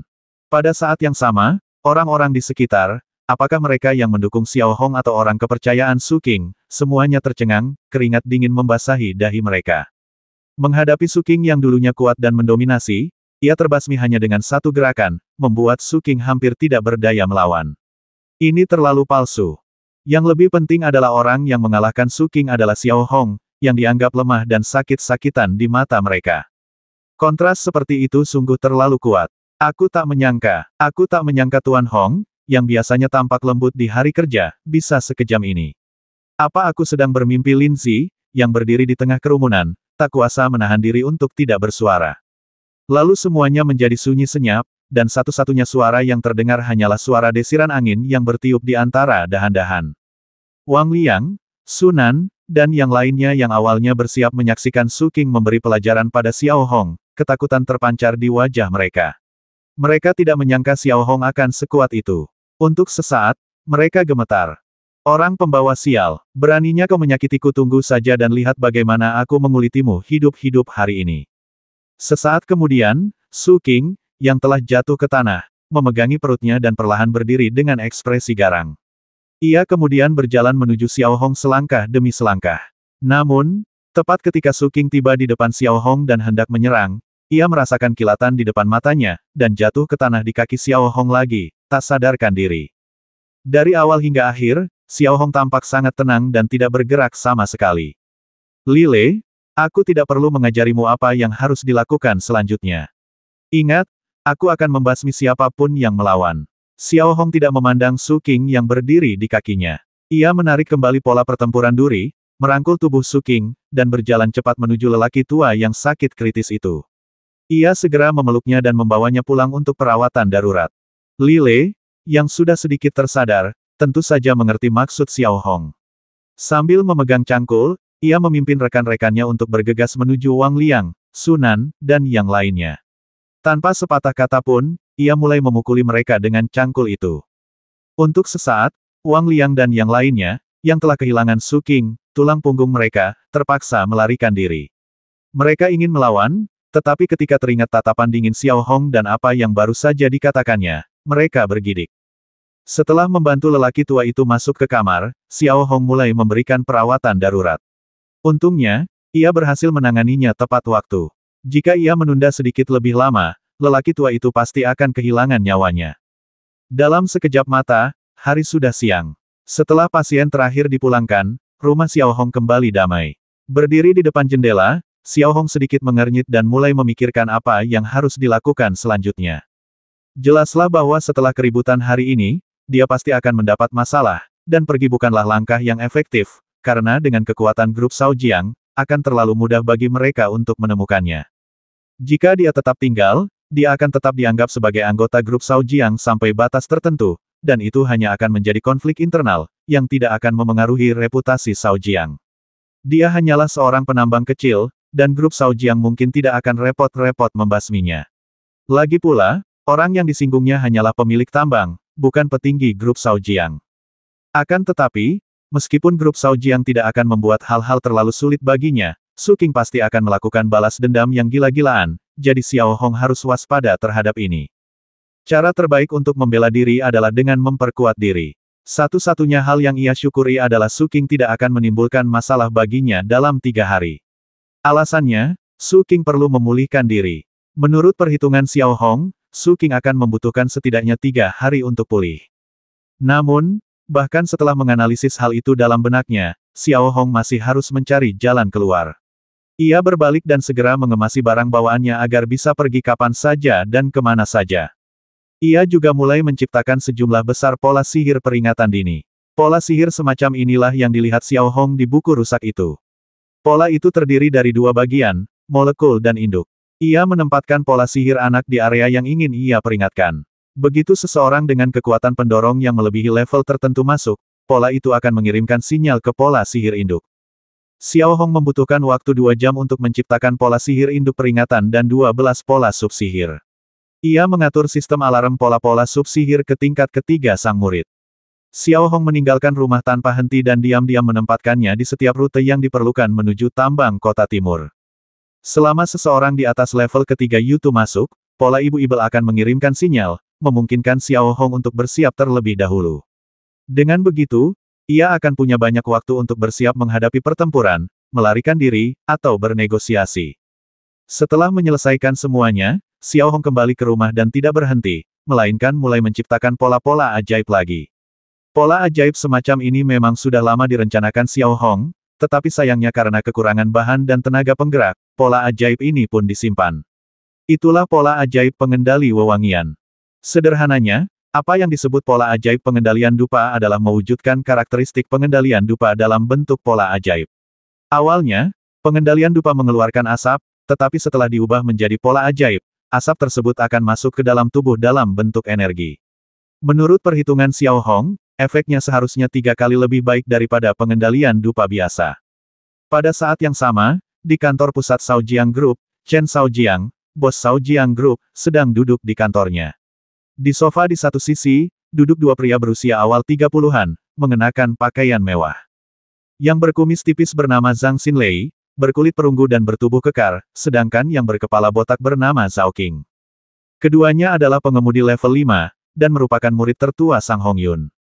Mereka juga memiliki status yang sangat tinggi di grup Shaojiang. Adapun Sang Hongyun, dia saat ini berdiri di depan jendela dari lantai hingga langit-langit di kantor, mendengarkan dengan tenang laporan Zhang Xinlei tentang keluarga Zelei kemarin, dengan ekspresi tenang. Dengan menggunakan brosur untuk merekrut apoteker yang bisa menyembuhkan Lei Xiaoting, tampaknya keluarga Zelei hampir putus asa. Ini sangat bagus, kata Sang Hongyun lembut, dengan senyum tipis di wajahnya yang tenang. Menurut saya, Lei Rongxian sangat cemas sekarang. Saya hanya tidak tahu apakah Lei Rongxian akan menyerahkan seluruh tambang batu kecubung demi putri keduanya. Itulah industri inti keluarga Zelei, kata Chen Shaojiang. Meskipun ia adalah bos grup Shaojiang, ia tetap bersikap hormat ketika berbicara dengan Sang Hongyun. Saya belum terlalu memikirkan seluruh urat kecubung. Tujuan saya sebenarnya hanyalah mendapatkan 2 lapisan urat kecubung. Saya yakin keluarga Zelei dapat sepenuhnya menerima ini. Lagi pula, di seluruh kota Taiwu, saya yakin selain saya, tidak ada apoteker lain yang mampu menyembuhkan penyakit Lei Xiaoting. Sang Hongyun melanjutkan dengan tenang, nadanya penuh keyakinan. Keyakinan tersebut terutama berasal dari pemahamannya tentang kondisi Lei Xiaoting dan fakta bahwa ia adalah satu-satunya apoteker hebat setingkat ahli kendali di seluruh kota Taiwu. Analisis guru benar sekali. Di dunia ini, tidak ada ayah yang rela melihat putrinya mati. Maka dia pasti akan datang kepadamu untuk meminta bantuan. Zhang Xinlei tersenyum tipis. Akan tetapi, tepat saat Zhang Xinlei selesai berbicara, seorang asisten wanita tiba-tiba berlari dengan panik, ekspresinya penuh dengan keterkejutan. Ada apa tidakkah kau lihat Tuan Sang Hongyun ada di sini? Chen Shaojiang melirik asisten wanita itu dan berkata dengan serius, dengan nada menegur. Bos, situasinya sudah berubah. Coba lihat ini, kata asisten wanita itu sambil meletakkan 2 brosur di depan Chen Shaojiang. Mengambil brosur itu, Chen Shaojiang melihatnya, pupil matanya tak dapat menahan diri untuk mengecil, dan alisnya tak dapat menahan diri untuk berkedut. Bagaimana ini mungkin? Chen Shaojiang tak dapat menahan diri untuk bergumam pada dirinya sendiri. 2 selebaran di tangan Chen Shaojiang baru saja diterbitkan oleh keluarga Zelei.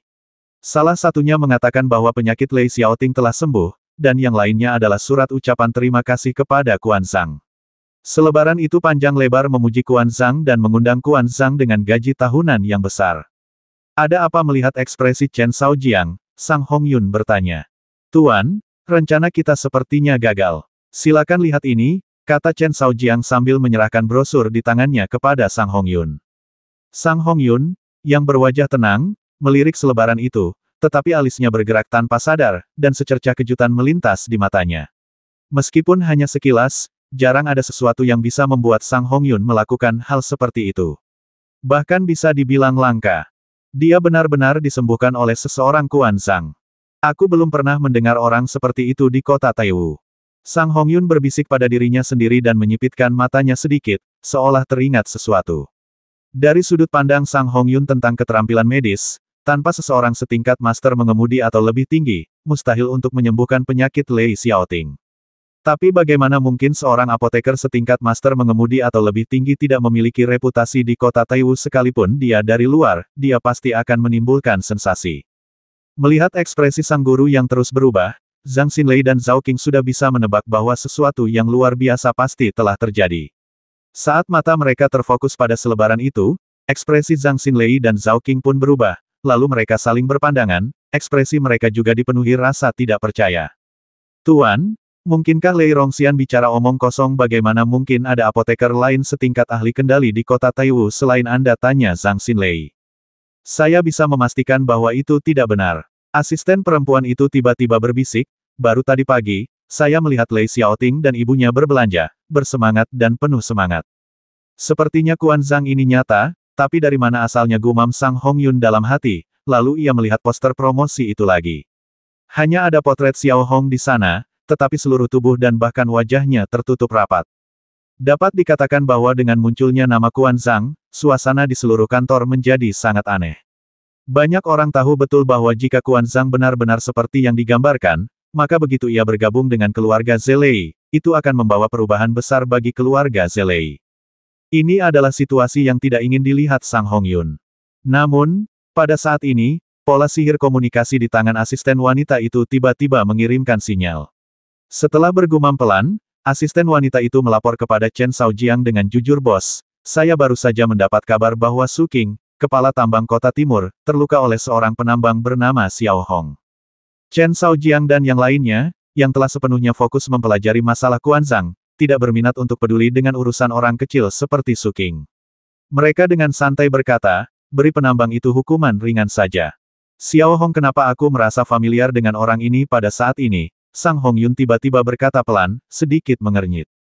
"Tuan, sepertinya Anda pernah mengatakan sebelumnya bahwa batu sakurai Anda dibuat oleh Xiao Hong," kan Zhang Xinlei mengingatkan dengan suara rendah. "Oh, ternyata dia. Aku tidak menyangka orang itu begitu gigih. Dia bisa berubah dari penambang kecil menjadi mengalahkan Su Qing dalam waktu singkat," gumam Sang Hongyun dalam hati. Ia tidak terlalu terkejut Xiao Hong mengalahkan Su Qing, hanya sedikit terkejut. Lagi pula, entah itu Su Qing atau Xiao Hong, di matanya, mereka hanyalah seperti anak-anak yang sedang berkelahi. Chen Shaojiang, yang sedang duduk di meja, tentu saja dapat mendengar dengan jelas percakapan antara Sang Hongyun dan muridnya. Dari kata-kata mereka, Sang Hongyun tampak tidak membenci Xiao Hong, bahkan tampak berutang budi padanya. Dengan spekulasi seperti itu, Chen Shaojiang segera melambaikan tangannya untuk menghentikan asisten wanita itu mengeluarkan perintah, dan mengubah nadanya, "Jangan khawatirkan mereka. Jika terjadi sesuatu, biarkan mereka menyelesaikannya sendiri. Kami tidak akan mempermasalahkannya." Saat masalah ini berakhir, Sang Hongyun merenung sejenak, lalu menginstruksikan Zhao Qing, "Zhao Qing, pergilah dan cari tahu latar belakang Kuan Zhang secepat mungkin, dan cobalah untuk memenangkan hatinya. Jika kau tidak bisa memenangkannya, maka teruslah mencoba." Awalnya, Sang Hongyun ingin mengucapkan kalimat terakhir, yaitu membasminya, tetapi kemudian ia berpikir, itu lebih mudah diucapkan daripada dilakukan. Jika Kuan Zhang benar-benar sekuat yang dikatakan legenda, bahkan jika dua Zhao Qing diikat bersama, mereka mungkin tidak akan menjadi tandingannya. Terlebih lagi, jika Kuan Zhang bergabung dengan kekuatan besar lainnya, seperti Cai Sang, dalam keadaan marah, itu akan sangat merugikan dirinya sendiri. Dan saat keluarga Zelei mengirimkan berita itu, seluruh kota Taiwu mungkin akan penasaran dengan Kuan Zhang. "Saya mengerti, Guru." Setelah Zhao Qing selesai menjawab, dia berbalik dan berjalan keluar. Pada saat yang sama, di kediaman Xiao Hong, setelah 2 jam penelitian dan pembuatan, Xiao Hong akhirnya mengembangkan pola ajaib pengendalian aroma, yang mengubah asap yang awalnya sedikit berbahaya bagi tubuh menjadi energi. Duduk bersila di tempat tidurnya yang reyot, dengan pola ibel-ibu peringatan diletakkan di sampingnya, Xiao Hong mengaktifkan pola ibel wewangian yang dapat dikendalikan dan mulai menggunakan metode latihan pernapasan untuk melatih kekuatan kendalinya. Bersamaan dengan itu, gelombang energi lembut yang dipancarkan oleh pola ibel wewangian yang dapat dikendalikan juga perlahan-lahan menembus ke dalam tubuh Xiao Hong, merangsang peningkatan kekuatan kendalinya. Benar saja, efeknya jauh lebih cepat daripada sebelumnya. Penemuan ini membuat Xiao Hong sangat bahagia. 2 hari berlalu dalam sekejap mata. Selama 2 hari ini, selain menerima beberapa pasien, Xiao Hong menghabiskan hampir seluruh waktunya untuk meningkatkan daya dorongnya. Dengan bantuan pola ajaib Yuxiang, dapat dikatakan bahwa efisiensi Xiao Hong dalam meningkatkan kekuatan pendorongnya telah meningkat pesat. Larut malam, ketika Xiao Hong membuka matanya kembali, kekuatan pendorong dalam tubuhnya telah mencapai 411, yang telah sepenuhnya mencapai standar tingkat keempat murid pendorong. Xiao Hong membuka matanya sedikit dan merasakan kekuatan pendorong di tubuhnya berdenyut. Ia mengepalkan tinjunya sedikit dan merasa lebih kuat dari sebelumnya. Tentu saja, yang paling penting adalah ketika kekuatan pendorong mencapai level keempat, kekuatannya sepenuhnya lebih unggul dari Su King, dan peluang menang akan lebih besar ketika menghadapi balas dendam Su King lagi. Sedangkan untuk grup Shao Jiang, tidak ada pergerakan selama 2 hari penuh. Menurut Xiao Hong, kemungkinan besar mereka terlalu meremehkan dan tidak peduli dengan urusan antara dirinya dan Su King. Ini tentu saja kabar baik bagi Xiao Hong. Ia hanya perlu berkonsentrasi menangani Su King. Terlebih lagi, dalam 2 hari terakhir, Xiao Hong juga mengetahui bahwa Su Nan tidak ada di tambang kota timur. Ia jelas telah pergi ke rumah Su King di kota Taiwu. Meski begitu, Xiao Hong tidak menganggapnya enteng. Ia menggunakan metode latihan tubuh untuk meregangkan otot dan tulangnya. Selagi masih memiliki sedikit tenaga dan semangat, Xiao Hong duduk di meja dan mempelajari kembali buku usang yang dikirim wanita tua itu. Xiao Hong juga sempat menamai buku usang ini pola cekung Jerman.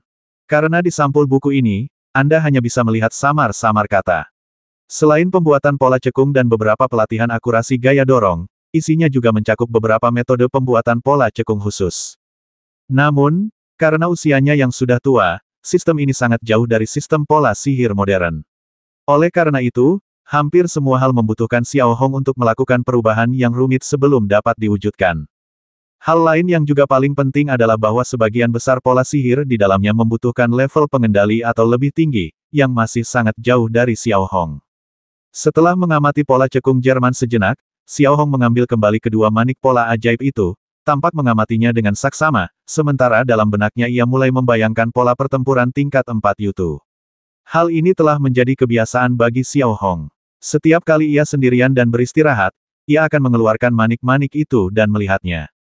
Xiao Hong sudah sangat mahir menggunakan manik berpola ajaib biru tua. Ia hanya perlu memasukkannya ke dalam mulut. Sedangkan untuk manik berpola ajaib biru tua lainnya, Xiao Hong masih belum tahu kegunaannya. Ia pernah mencoba mengendarainya sekali, tetapi manik itu masih sangat berat. Dilihat dari daya dorong Xiao Hong yang terus meningkat, untuk dapat menggerakkan manik pola ajaib biru tua tersebut, seseorang minimal harus berada pada level pengemudi atau lebih tinggi. Setelah perlahan-lahan memasukkan kedua manik pola ajaib ke dalam saku celana dalamnya, Xiao Hong bersandar di kursi dan terus memikirkan cara membuat pola pertempuran tingkat keempat untuk Yutu.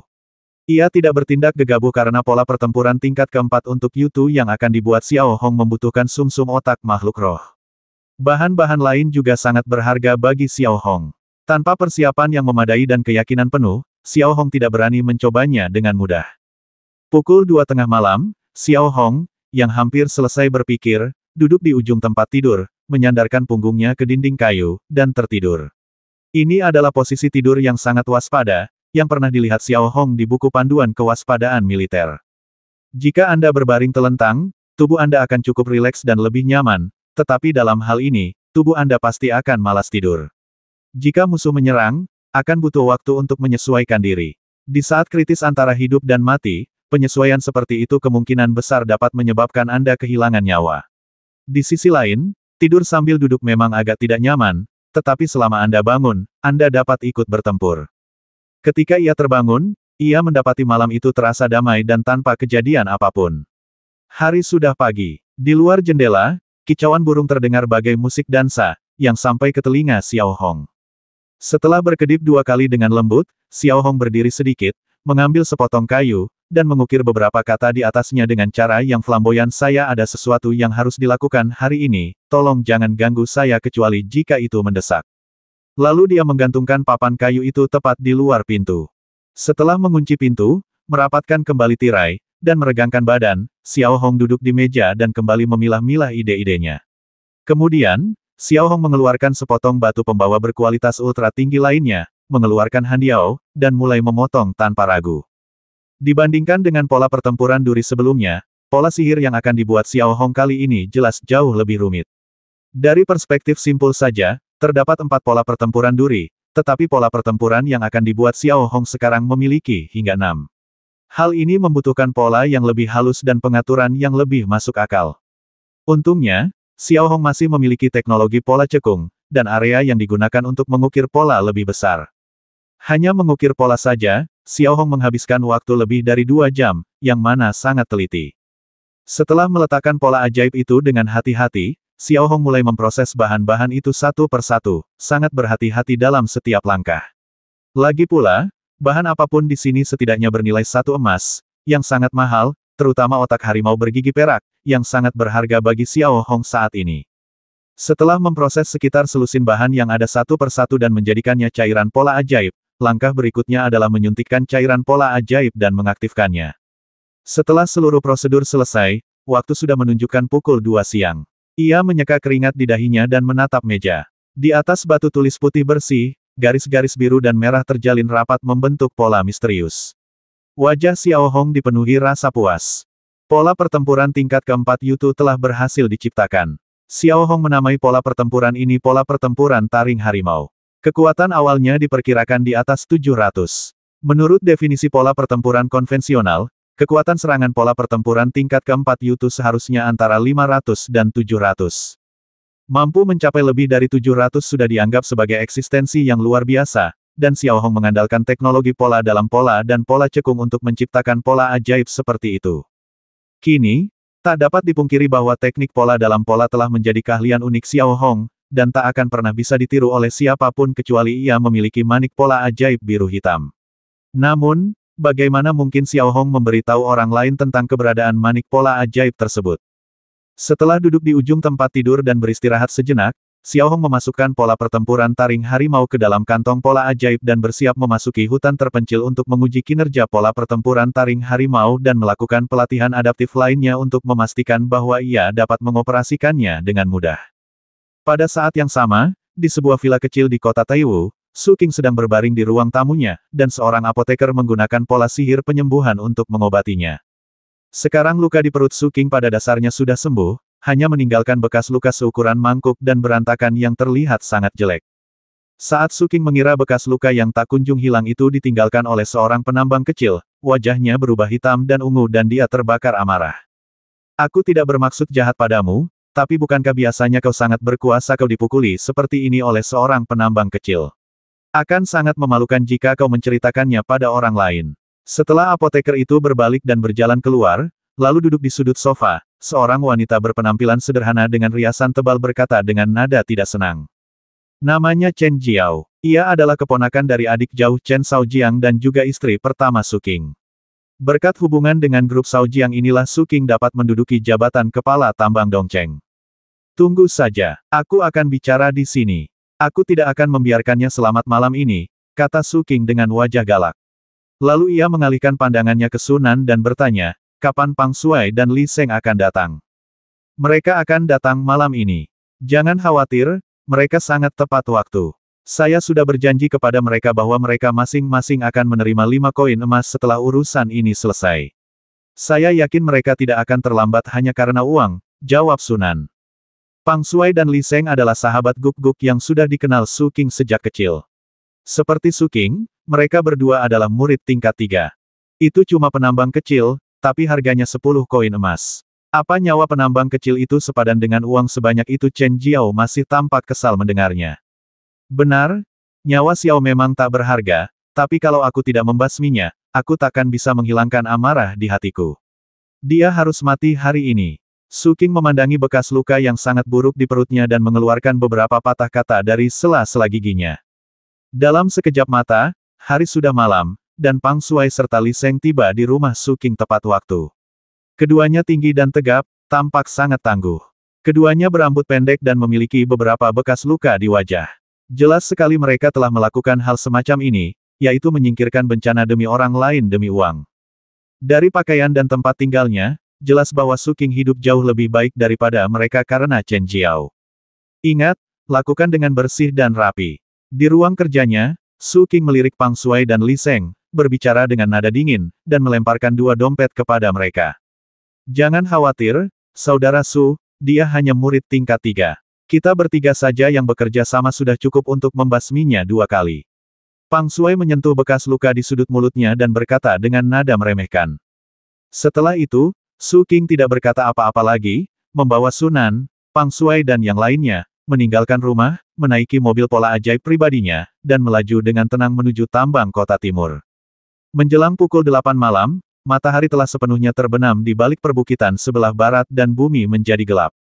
Xiao Hong berjalan perlahan keluar dari hutan, wajahnya penuh kegembiraan. Sepanjang sore, Xiao Hong berlatih pola pertempuran taring harimau dan penggunaan pola pertempuran taring harimau dengan pola pertempuran duri.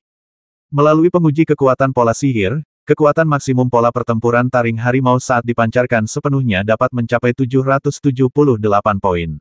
Nilai kekuatan seperti itu membuat Xiao Hong sangat senang. Ketika saya tiba di depan pintu, saya melihat para penambang telah memasuki asrama-asrama di sekitar area asrama penambang yang jaraknya puluhan meter, dan jalan-jalan mulai kosong dengan kecepatan yang terlihat oleh mata telanjang. Ekspresi Xiao Hong yang awalnya gembira tiba-tiba menghilang begitu ia membuka kunci pintu rumahnya. Alih-alih, ia dipenuhi kewaspadaan. Ia hanya merasakan getaran samar dari tas berpola ajaib di pinggangnya. Xiao Hong segera mengeluarkan pola ibu-ibel peringatan dari pinggangnya dan mengaktifkannya dengan menggerakkan kekuatannya. Ia hanya melihat 3 titik cahaya putih terang mendekati tambang kota timur dengan cepat dan cepat mendekati apotek Miaodan.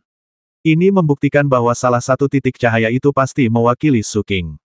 Melihat kejadian ini, reaksi pertama Xiao Hong adalah segera melarikan diri, tetapi setelah dipikir-pikir lagi, Xiao Hong mengurungkan niatnya, karena ketiga titik cahaya itu berwarna putih terang, yang berarti mereka semua adalah Yu Disciple Driver tingkat 3. Sekarang Xiao Hong telah mencapai level keempat murid Yu dan memiliki 2 pola pertempuran. Selama ia menemukan kesempatan yang tepat, ia tidak akan kesulitan menghadapinya. Xiao Hong juga tahu bahwa melarikan diri tidak akan menyelesaikan masalah, jadi ia memutuskan untuk menggunakan strategi lawan untuk melawannya. Dengan pemikiran ini, Xiao Hong mau tidak mau menyipitkan matanya.